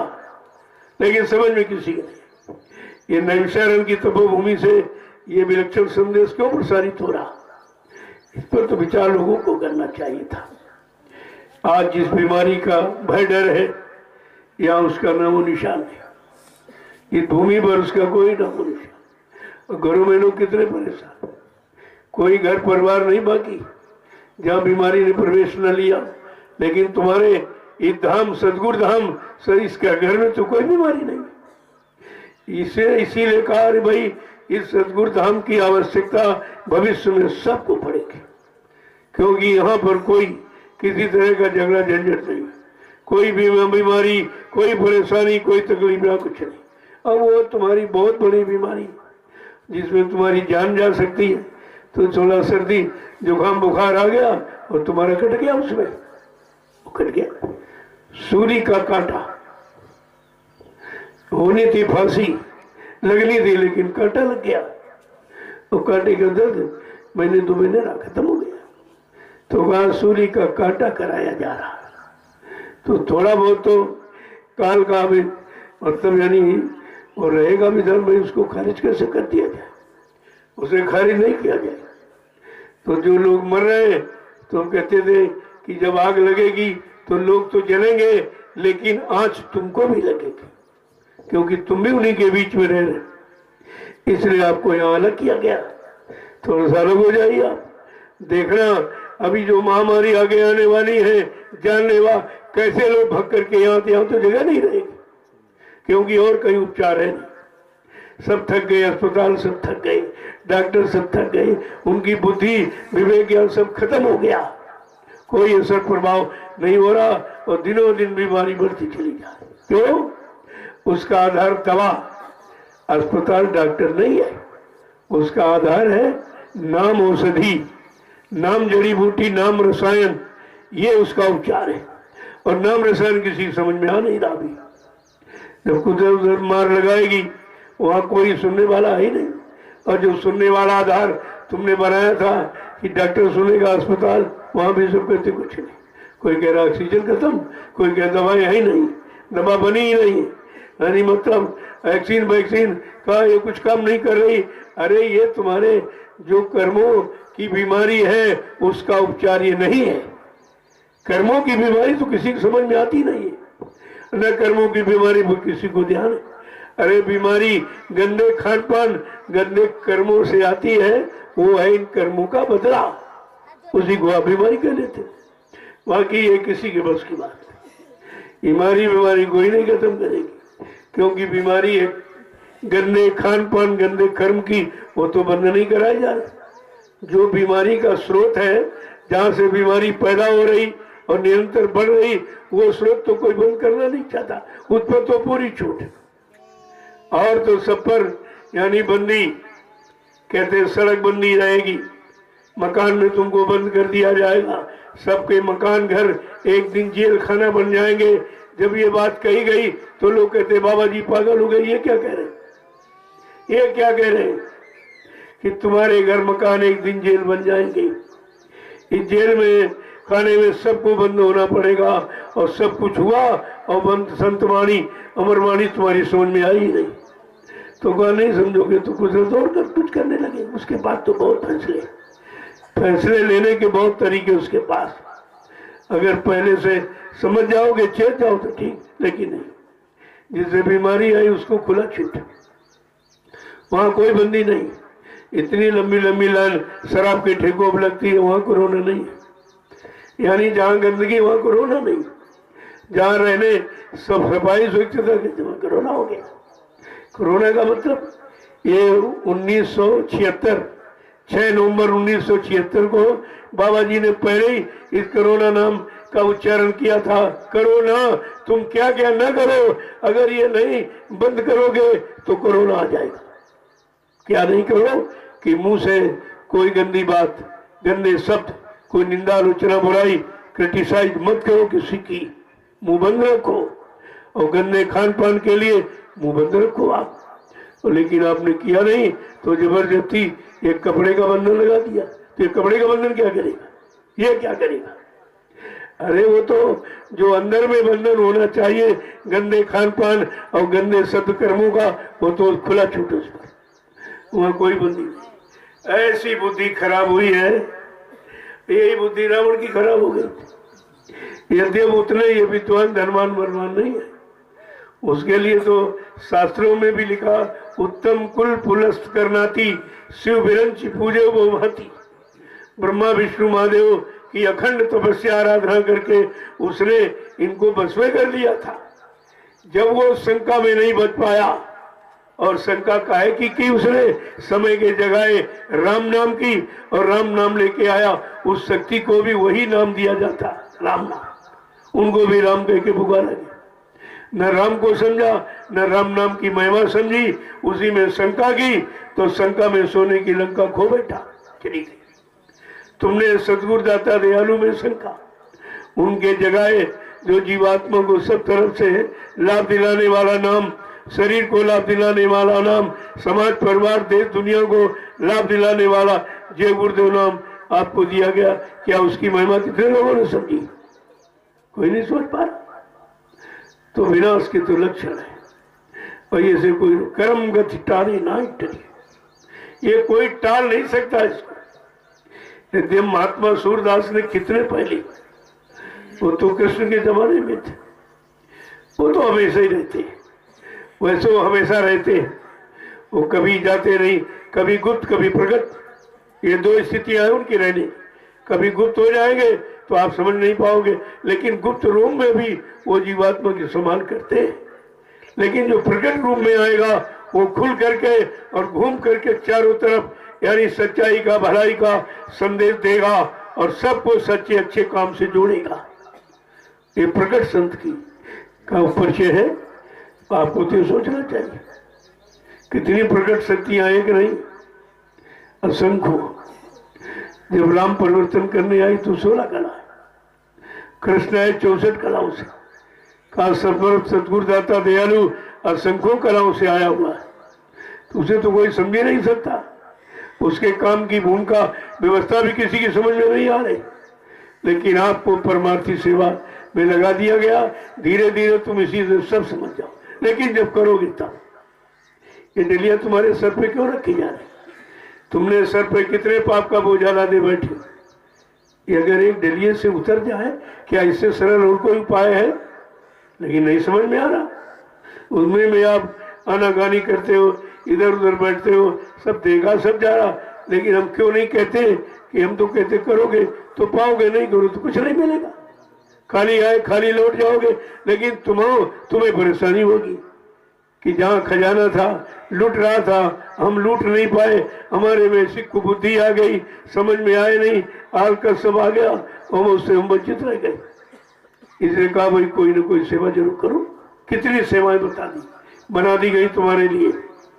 अरे कुछ नहीं तो वहां बैठ के देखो, उपस्थिति जरूर रखो अपनी। अरे जब हाजिरी में ही तुम्हारा काम हो जाए तो इससे सरल कौन सा उपाय? तुम आज ही कहीं यहाँ पड़े सो रहे, वहां पड़े जो पड़े ये कर रहे वो कर रहे, ये सब थोड़ी कि हम देखते नहीं, सब देखा जाए। जब मैं रात में निकलता हूँ तो सबकी व्यवस्था को देखता हूँ, सब आप कैसे करते हो, क्या करते हो, भजन कर रहे हो कि नहीं करते हो, किसी यादगार में सो रहे हो, और तुम्हें देखो तो सब जा रहा, लेकिन कहा नहीं जाता कि कह दिया जाए तो आप सुनो हमारा अपमान करते, तो अपमान करने का अवसर ही क्यों देते हो? ऐसी स्थिति क्यों मनाते हो? इसलिए सब लोग इसी से तुम्हारा सब काम हो जाए। ये परमार्थी सेवा से सब काम हो जाए। जब कोई सेवा नहीं रहती है तो कोई ना कोई जरिया बना दिया जाता है। अरे गाड़ी तो यहाँ भी आ सकती मोड़ की, वहीं क्यों पलटा दी जाती है? वहीं ने पर तुमको सेवा नहीं मिलेगी। तुम्हारी सेवा के लिए कितने झगड़े झंझट किए जाते हैं तरह तरह के। कहीं गाड़ी बिगड़ गई, कहीं ये बिगाड़ दिया गया, वो बिगाड़ दिया गया कि यही भाई थोड़ी दूरी बढ़ा दो ताकि सबको सेवा मिल जाए। यहाँ पास में तो कौन सेवा है? आधे लोग नहीं कर पाएंगे। यही दूरी अगर दूरी में परिवर्तित कर दी जाए तो सबको सेवा का अवसर मिलता है। ये सब जानबूझ के किया जाता है, ऐसा थोड़ी है। जय गुरुदेव जय गुरुदेव, जय गुरुदेव। नाम किसका? ये 3 ही बार क्यों बोला जाता? जैसे तुम्हारी बिजली में 3 फेस होते, अगर तीनों फेसा में तो फुल पावर होता, फुल पावर। 3 बार उच्चारण का मतलब तीनों फेस लगे हुए हैं, तो फुल पावर है इसमें, सब कुछ कर सकता है। बात को पहले समझो आप। जो भी काम है सब निरर्थक नहीं होता, सब सार्थक होता। लेकिन हम निरर्थक में फंसे रहते हैं, तो इसलिए सार्थक को भी निरर्थक कहने लगते। अज्ञानता भूल भ्रम बस। बताया तो आपको सब क्या, ऐसा नहीं सब बताया गया, लेकिन आप जब नहीं समझोगे तो उसी में उलझ जाओगे। तो एक तो उलझे बहुत पहले से हो, उलझने में तो गांठ लग जाती, कोई चीज उलझ जाती उसी को कहते गांठ लग गई, और गांठ लग गई तुम्हारी बस की बात है। जड़ चेतन ग्रंथि पड़ गई, यद्यप मृषा छूटत कठिनाई। कहा जड़ चेतन की गांठ तो लग गई, कहा यद्यप झूठ है, लेकिन तुम्हारे बस की है नहीं जो तुम खोल लो, क्योंकि वो काल माया खोलने नहीं देगी, उसी ने तो लगाई। जब तक गांठ लगेगी तुम यहाँ बने रहोगे, गांठ खुल जाएगी तो ये निकल जाएगी, इसीलिए वो गांठ खोलने नहीं देता। चोरन ग्रंथि जानी खगराया, बिगड़े अनेक करे तब माया। अगर जड़ चेतन की गांठ खुलने युक्ति, ये नामदान, परमार्थी सेवा, ये सब आपको मिली है, ये गांठ खोलने की युक्ति है, लेकिन वो प्रपंच करेगा। चोरन ग्रंथि पाए जो कोई, तब या जीव कृतारथ होई। जिस किसी को गांठ खुलने की युक्ति मिल गई और उस पर विश्वास हो गया, उसका काल माया कुछ नहीं कर सकता। चुनौती भी उधर है, ऐसा नहीं है। जय गुरुदेव। अब आप लोग सेवा में चलिए। देखो भूसे की सेवा आपकी पूरी हो गई, लेकिन फिर भी लोग सेवा देते हैं। तुमने कहा तुम्हारी सभी खट्टी रहेगी, इधर कम हो जाएगा तो फिर खरीद लिया जाएगा। लकड़ी की कितनी सेवा दी, सब आपकी जल गई है, क्योंकि आपको रोटी मिली, वो तुम्हारे लिए सब खर्च हुई है। और कुछ लोगों ने लकड़ी की सेवा दी है, वो मेरे पास रखी है, आपके ऐसा नहीं है। उससे फिर भाई लकड़ी की पूर्ति करा दी है। मैंने कहा था कोई पेड़ खरीद लो, कोई पेड़ खरीद लो, उससे लाभ ये होगा, जो पेड़ खड़ा है तो इमारती लकड़ी वो महंगी बेच लो, और नीचे जड़ का भंडारे में काम कर लो, और जो पेड़ की इमारती लकड़ी बेच जाए उससे दूसरा पेड़ खरीद, फिर उससे तीसरा पेड़, उसी से तुम्हारा काम होता रहेगा। दोबारा आपको सेवा देनी नहीं पड़ेगी, अगर आप सेवा के लक्ष्य को समझ लो तो। और तुम सूखा पेड़ ले आए तो जला दिएगा, खत्म हो, क्या मतलब निकला। तो मैंने कहा कोई बगीचा देख लो, खरीद लो, और ऊपर वाला हिस्सा काट करके बेच के पैसे बना लो, और नीचे वाला खोद करके जलाने काम आ जाएगा, और जो पैसा बचा उससे फिर दूसरा कोई खरीद लो। इसी तरह से ऐसा रोटेशन बन जाए कि आपको भी जीवन में सेवा देनी नहीं पड़ेगी, ऐसा रोटेशन बनाया जा रहा। अब ये है कि जब आप समझते नहीं हो, एक तो आप जानते नहीं हो, हम बताएं तो आप मानते नहीं हो, तो फिर कैसे काम होगा। काम तो 2 तरीके, एक ने कही एक ने मानी, नानक कह के दोनों ज्ञानी। एक ने कहा और दूसरे ने मान लिया, उसका मन गया, लेकिन कहा जा रहा है उसमें तर्क वितर्क करते, ऐसा क्यों कह दिया, यह आदेश क्यों दे दिया, इसमें क्या उसमें क्या। अरे अगर तुम्हारे पास सद्भाव सद्बुद्धि होती तो हमको आदेश देने की जरूरत ही क्या थी, आप सब खुद ही कर लेते। तो इसी ले दिया जा। देखो कितना, ये देखिए हरा भरा आपका तैयार। इस समय सूखे का महीना है तो है, तुम्हारे यहाँ तो हरियाली है, ये आपकी मेहनत है, ये आपका परिश्रम, आपकी पूंजी सामने लगी हुई। कोई बहका नहीं सकता आपको कि भाई तुमने सेवा दी, कहाँ लगा दी गई, सब सामने लगी हुई, और सब ये भंडारे का उधार, यानी तुम्हारे भोजन की व्यवस्था है। तो यहाँ जो भी जमीन पर हो रहा या होगा सब गुरु परिवार के लिए होगा, वो अपने लिए कुछ नहीं, हमको तो कुछ नहीं चाहिए, मैं क्या करूँगा। मैं कह रहा भाई सभी लोग अपने परिवार की रात दिन कमाते, तो मैं अगर अपने गुरु परिवार के लिए कर रहा हूँ तो किसी का कौन सा नुकसान कर रहा हूँ। गुरु परिवार का है, कहाँ हो रहा है, परिवार को आगे सुविधा मिल जाए, यहाँ आए बेचारे सब तरह की, तो तुम्हारा आना जाना बना रहेगा। लेकिन कुछ न कुछ तो तपस्या का आधार रखा ही जाता है। कोई नहीं तो अब तुम यहाँ आराम तलबी हो गए, तुम तपस्या करना नहीं चाहते, और बिना तपस्या के दिया नहीं जा सकता। दोनों चीजें तुम्हारे बस की तपस्या है नहीं, और बिना तपस्या के कुछ मिलेगा नहीं। तो कुछ नहीं तो शरीर को कोई जुकाम बुखार दे दिया भैया।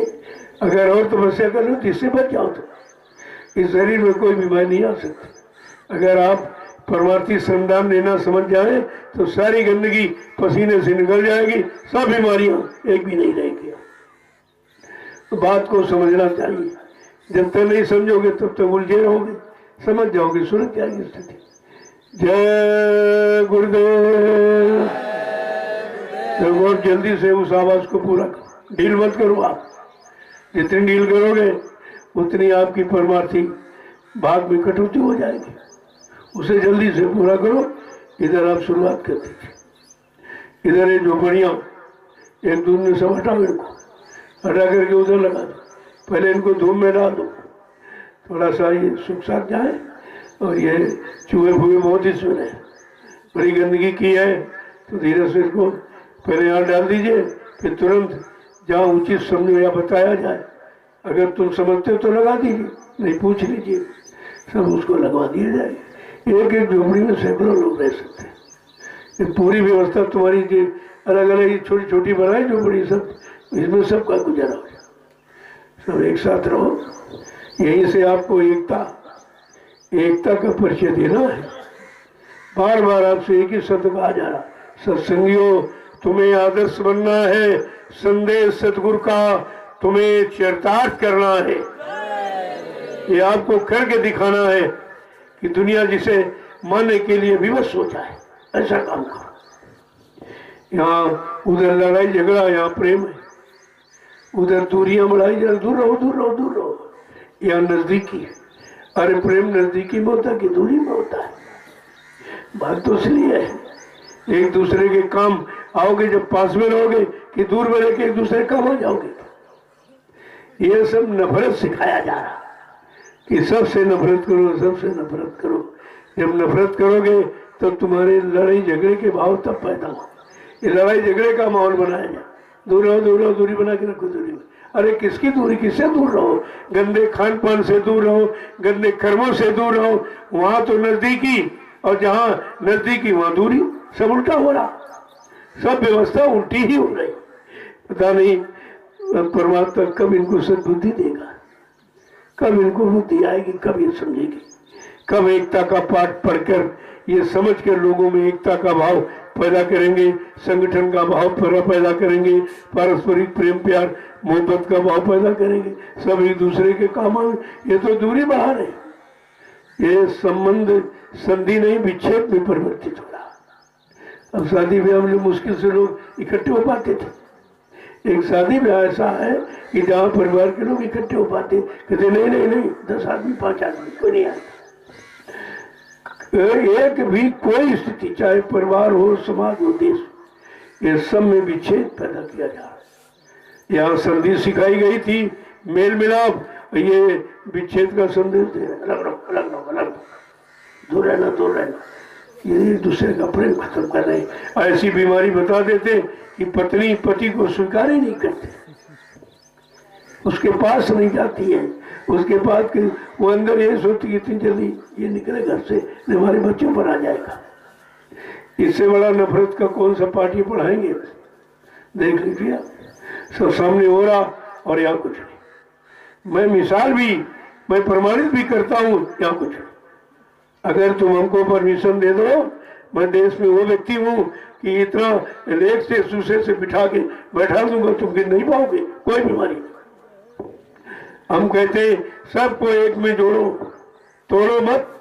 तुम रिश्ते तोड़ रहे हो, प्रेम को तोड़ रहे हो, मानी भाव खराब कर रहे हो, ऐसा काम मत करो। ये संधि विच्छेद में परिवर्तित मत करो।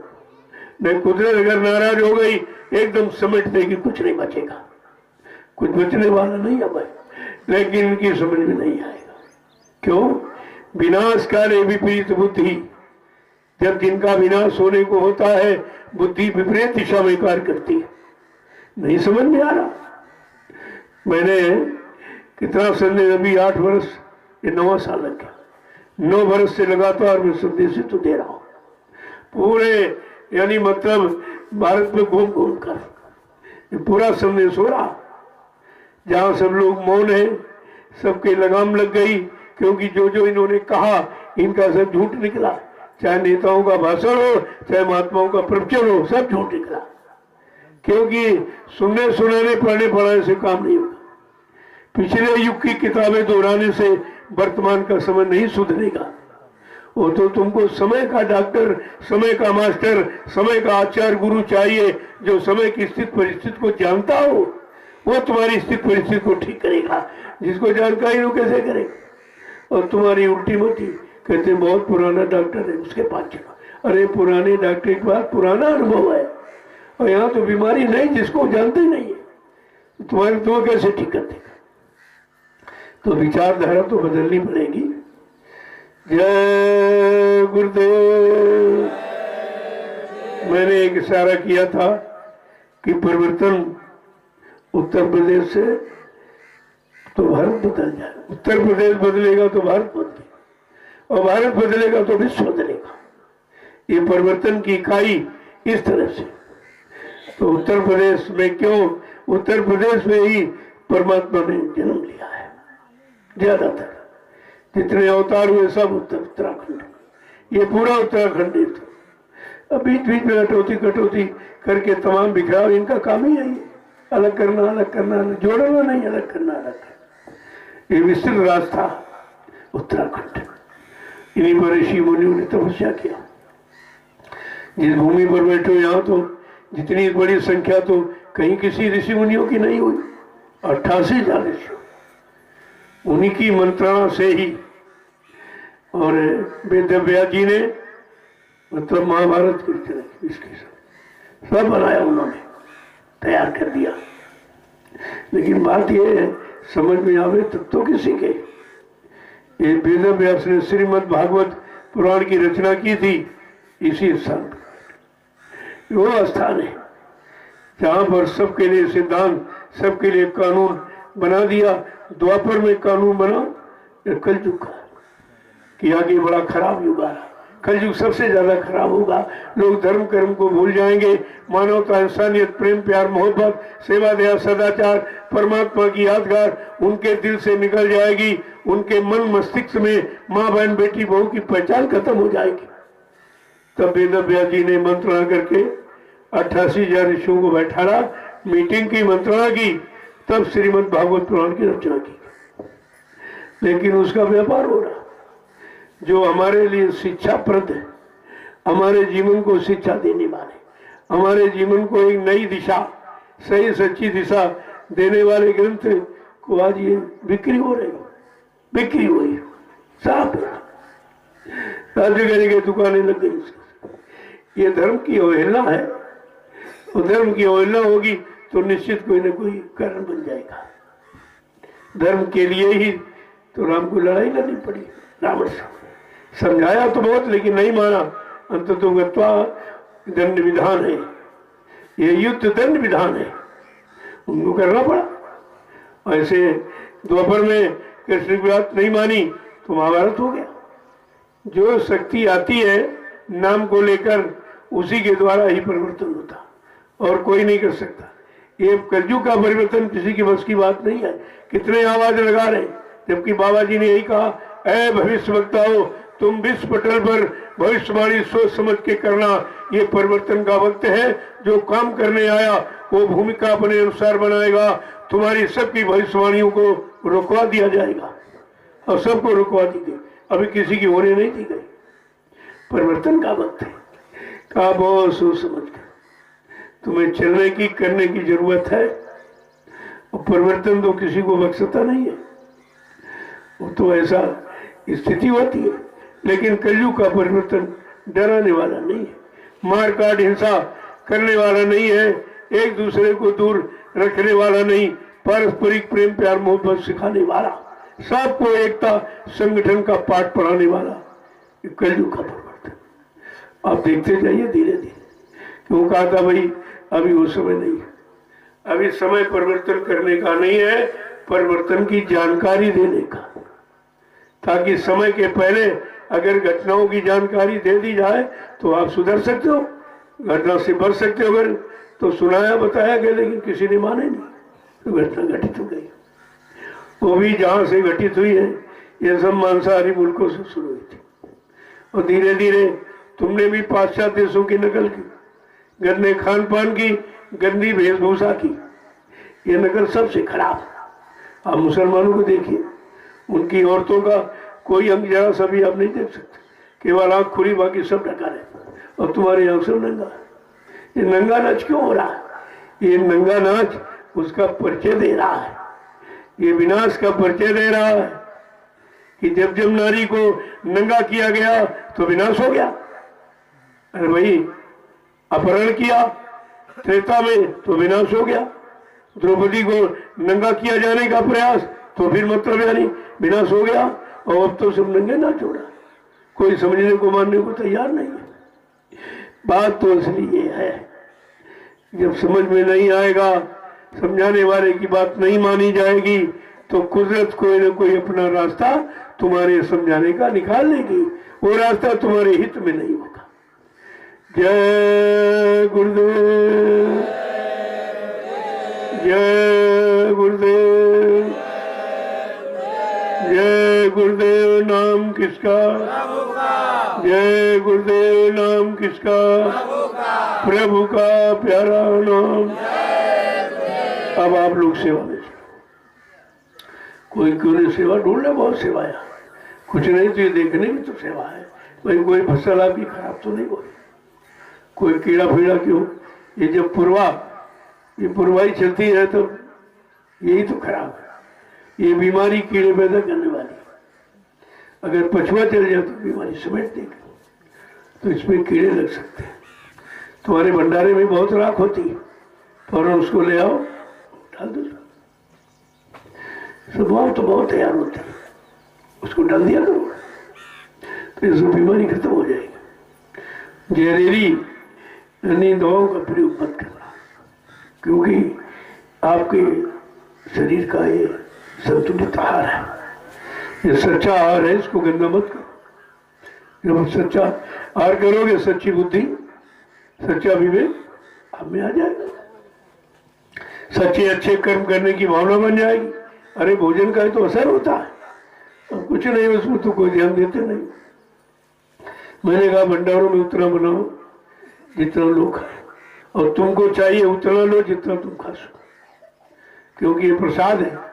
अगर नाली में डाल दोगे तुम्हारे लाभ से कटौती हो जाएगी, तुम अपने अध्यात्म का नुकसान करते हो, तुम्हारी समझ में नहीं आ रहा, उतना लो। प्रसाद तो प्रसाद ही होता है, आप ले लीजिए, खाने के लिए थोड़ी मना किया। अब इस समय काम का समय, तो मैंने कहा नहीं भाई, दोनों टाइम उनको रोटी बना के दे दो, और आप कोई भी नहीं घी लगा दिया जाए। मैं तो नहीं कही कि मैं तो खाता नहीं, लेकिन आपके लिए बनवाता हूँ कि भाई बना दो, इनको दे दो। ये सेवा करते, श्रम करते, परिश्रम करते, कुछ ना कुछ तुमको शक्ति वाला आहार मिलना चाहिए। तुमने कहा कुछ बगैर चुपड़ी रोटी मत खिलाना, क्योंकि ये गौशाला आपका है, आपकी सेवा है। जितने लोग आएंगे भंडारे से सब रोटी पाएंगे, सबको मिल जाएगा।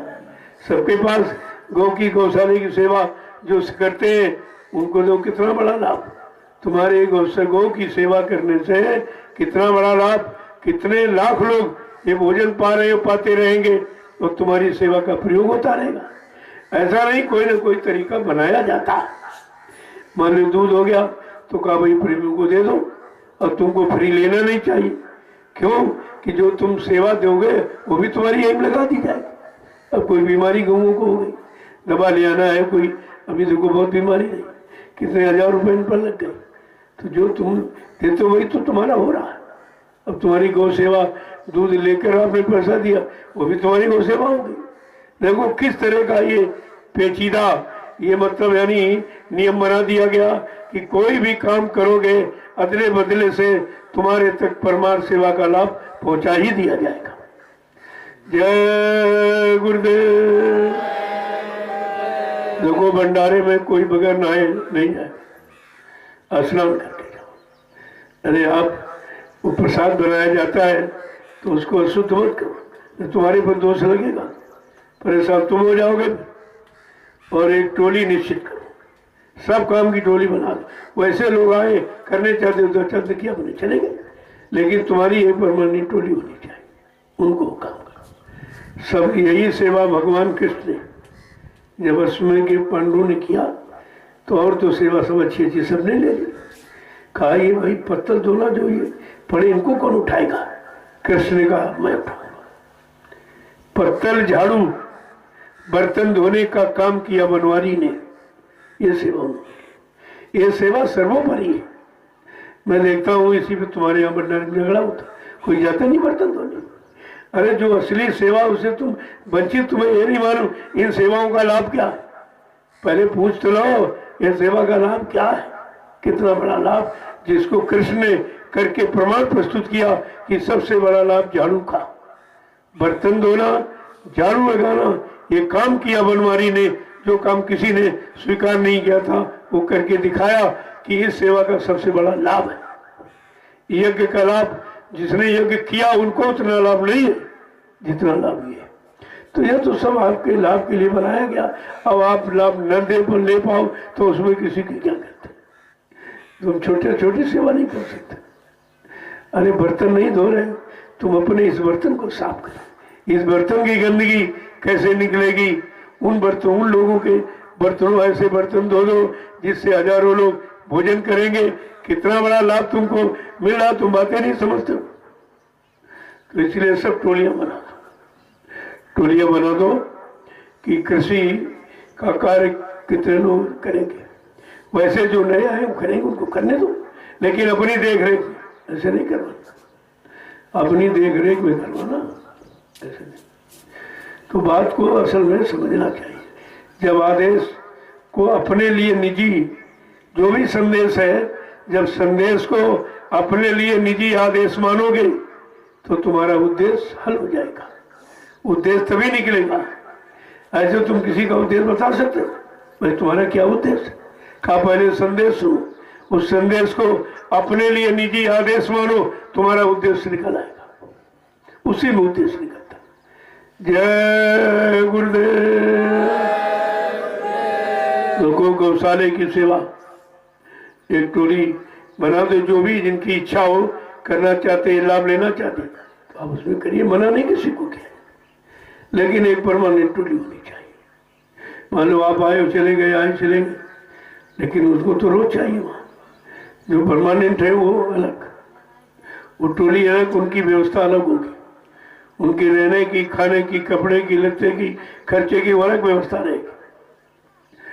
उस भर के टोलियां बना दो आप, भंडारे की टोली, गौशाले की टोली, ये कृषि सेवा कार्य, निर्माण कार्य, ये सब आपके सामने है।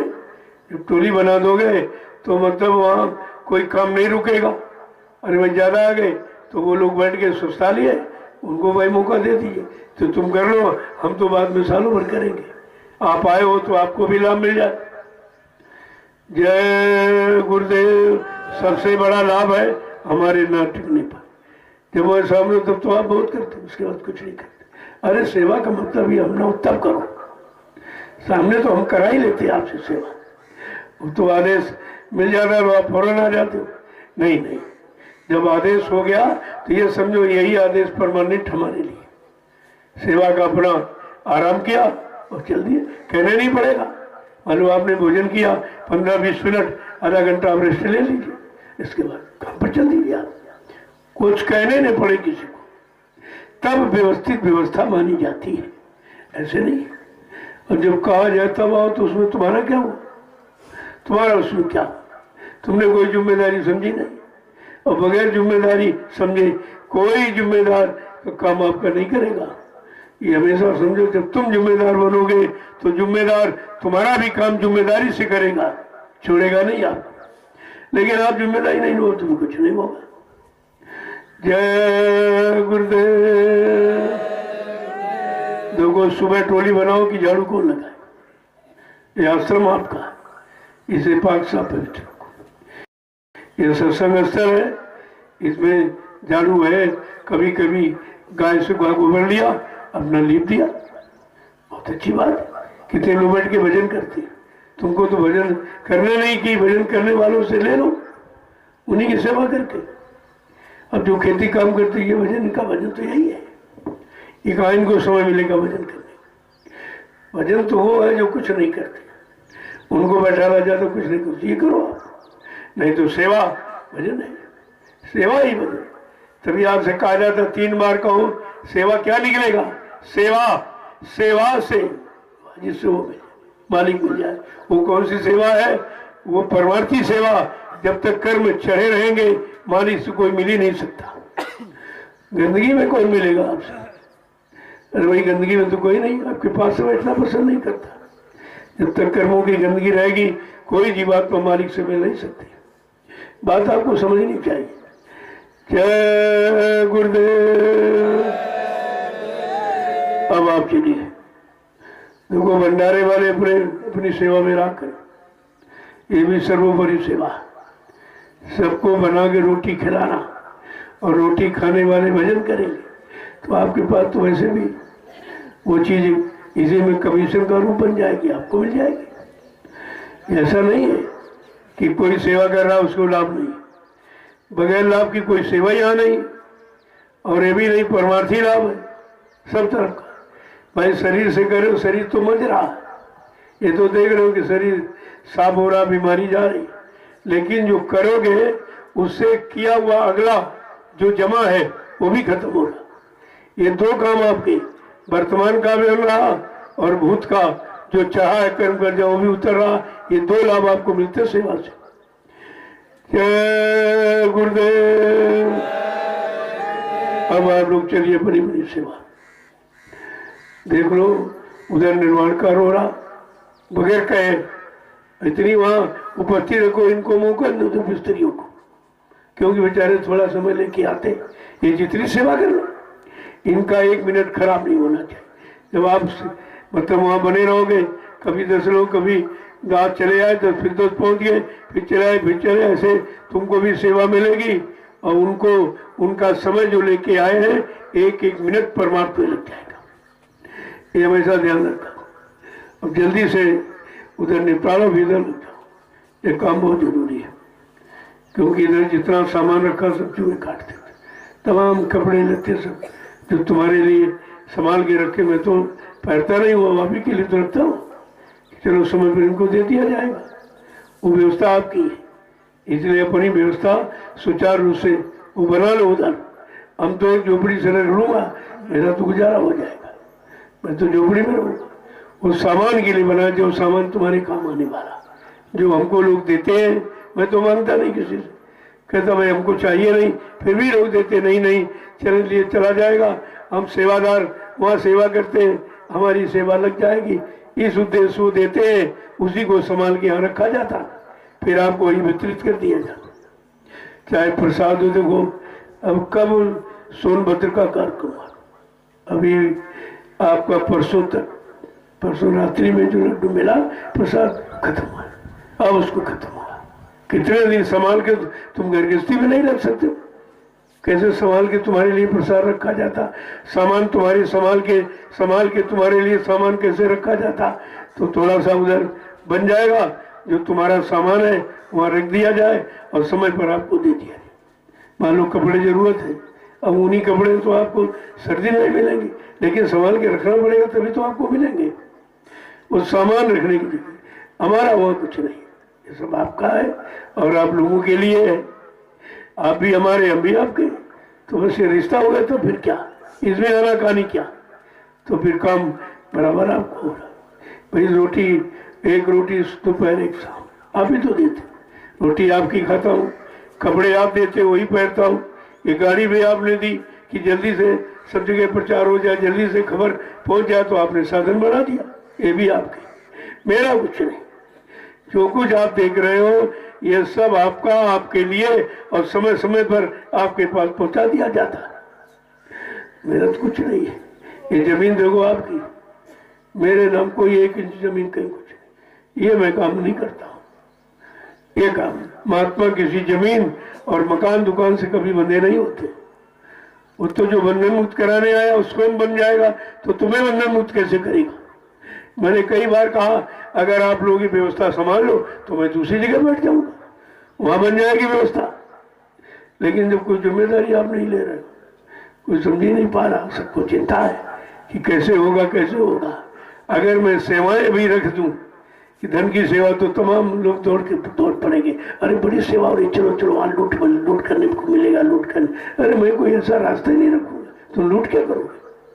कोई रास्ता नहीं। जो इच्छा श्रद्धा से सेवा भाव में जो भी आप 1, 2, 10, 20, 100, 50 जो भी आप देते हो, मैं उनको संभाल के रखता हूँ और उसी से सब काम करते हैं। ये देखिए आप कितना बड़ा काम ये, जबकि सेवा कोई अंकों में रखी ही नहीं गई। केवल भूम सेवा के बारे में थोड़ा सा जरूर आपको इशारा किया कि आगे गुरु परिवार बढ़ रहा है, वही जमीन है तो कहाँ बैठा लोगे आप? वो भी गुरु परिवार की, मैं अपने लिए तो नहीं कहता कुछ, मेरे नाम कुछ है भी नहीं, कुछ नहीं। इसके बिल्कुल बेफिक्र रहो। यहाँ मैं इकट्ठा करने नहीं आया हूँ, जो आप देते हो उसको संभाल के रख कर आपके काम में फिर लगा देता हूँ, चाहे पैसा हो चाहे कोई सामान हो, सब आपके काम आ रहा। जय गुरुदेव। वो फंसाने का कोई काम नहीं। आप एक छोटी व्यवस्था में फंसे, मेरे ऊपर कितना बर्डन है आप देखिए। ये आश्रम का, हरदोई का आश्रम, कानपुर का आश्रम, कितना तुम एक घर में एक घर के बर्डन को नहीं सह पाते, ना कितना बर्डन। लेकिन कोई बर्डन नहीं समझते हम, उसको व्यवस्था समझते हैं कि व्यवस्था को सुव्यवस्थित ढंग से अगर ये लगा दिया जाए तो व्यवस्था सबके लिए अच्छी हो जाएगी। बस इतना, बाकी यहाँ अडल बर्डन कुछ नहीं। आया इधर लगा दिया, आया इधर लगा दिया। जब हम रखते नहीं, हम तो गिनते नहीं कभी, आप लोगों से गिनवाते ताकि तुमको शंका न हो भाई कितना आया कितना आया। तुम ही गिनने वाले और तुम ही खर्च करने वाले हो, और अपने लिए आप खर्च करते, तुम्हें ने दिया तुम्हें पर खर्च कर दिया गया, तो यहाँ बचा है। ये काम यहाँ नहीं होता, यहाँ इतने बचाने का काम कुछ नहीं। हाँ, ये सुरक्षित जरूर रखा जाता कि ऐसे समय पर इसको लगाओ ताकि ज्यादा से ज्यादा प्रेमियों को लाभ मिले, इसके लिए तो जरूर किया जाए। और बड़ा आश्चर्य लोग करते हैं कि कोई सेवा नहीं कहते, और लोग ये मतलब जो दर्शन करने में, अरे भाई कितना सेवा, 2, 4, 10 हजार आ जाएगी, काम तो करोड़ों का ही कैसे होगा? हमने कहा सब हो जाएगा, सब हो जाएगा, केवल तुम अपनी जगह सही बने। श्रद्धा की चूनी बली, श्रद्धा सेवा भाव में वो बरकत है कि थोड़े में काम हो जाए। जो 1 रुपए में काम हो जाए 1 लाख में नहीं होगा। श्रद्धा वो चीज, और आपके सामने मैं तो करके दिखा रहा हूँ, कोई सेवा नहीं और सब काम आपको। कितनी बड़ी व्यवस्था बन गई, लोग बड़ा आश्चर्य करते हैं, और आगे और आश्चर्य करेंगे जब व्यवस्था आपकी बढ़ जाएगी, सबके लिए रहने की हो जाए। अभी मतलब अभी 2 ही साल तो हमको लगभग हुए, 2 साल में कितना हो गया देखो। अगर सेवा मांगी जाती तो इतना काम नहीं होता, क्योंकि मांगने से भीख मिलती, और श्रद्धा भाव से सेवा भाव से उसका काम होता। और सब लोग आश्चर्य करते कि वहां कोई सेवा तो मांगते नहीं, सेवा कोई रखते नहीं। हमने कहा हम क्या करेंगे मांग के? भाई तुमको जितना चाहिए, जितने तुम्हारी व्यवस्था हो जाए उतना आप दे ही देते हो, वो आपका लग रहा, सब देखिए लग रहा, तो काम तो हो ही रहा, सब चारों तरफ से विसारा होना चाहिए। देखो, कराने वाले में क्षमता होनी चाहिए। अगर उसमें कोई स्वार्थ लोभ लालच आ गया तो फिर कुछ नहीं होगा, फिर तो सब खत्म हो जाएगा। तो हमारे में तो कोई लोभ लालच है नहीं, हमको कुछ चाहिए भी नहीं। 1 रोटी सुबह शाम तो हर गरीब के यहाँ मिल जाएगी, हम क्या करेंगे रख के सब। मैं ऐसा काम कोई नहीं करता हूँ। अब ये है, रखता हूँ आपके लिए, और रखता हूँ, रखवाली करता हूँ। अब ये जरूर है, कोई आ गया किसी के कि मन बिगड़ गया और यहाँ से पैसा उठाया और चला गया, तो हमने कहा भाई हमारा तो नुकसान नहीं आपका, क्योंकि मेरा है ही नहीं।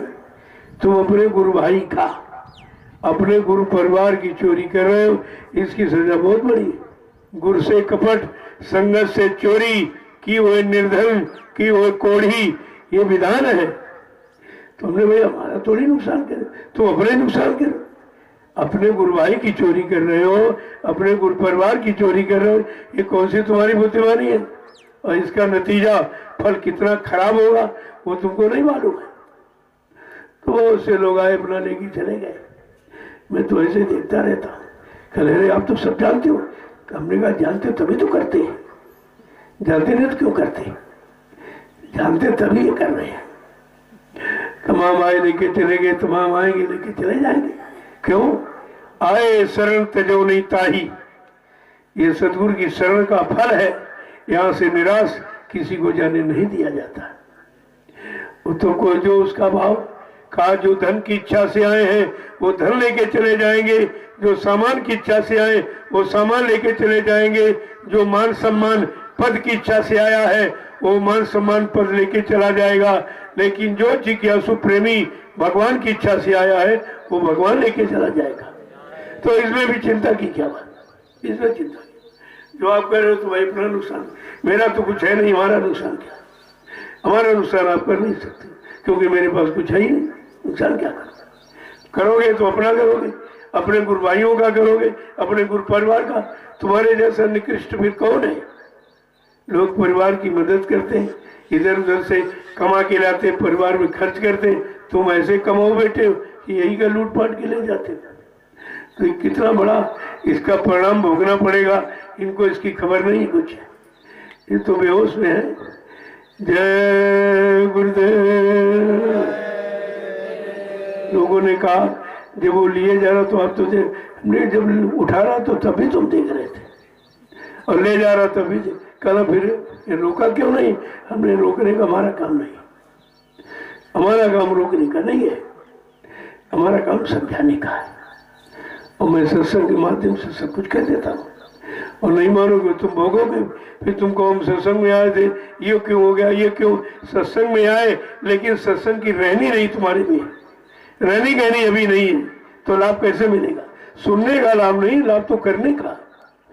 जय गुरुदेव। अब आप चलिए, देखो टोली की बात मैंने कितने पहले कही थी, और टोली एक बड़ा सच्चा आधार था, तो आप समझ नहीं पाए। तो टोली केवल एक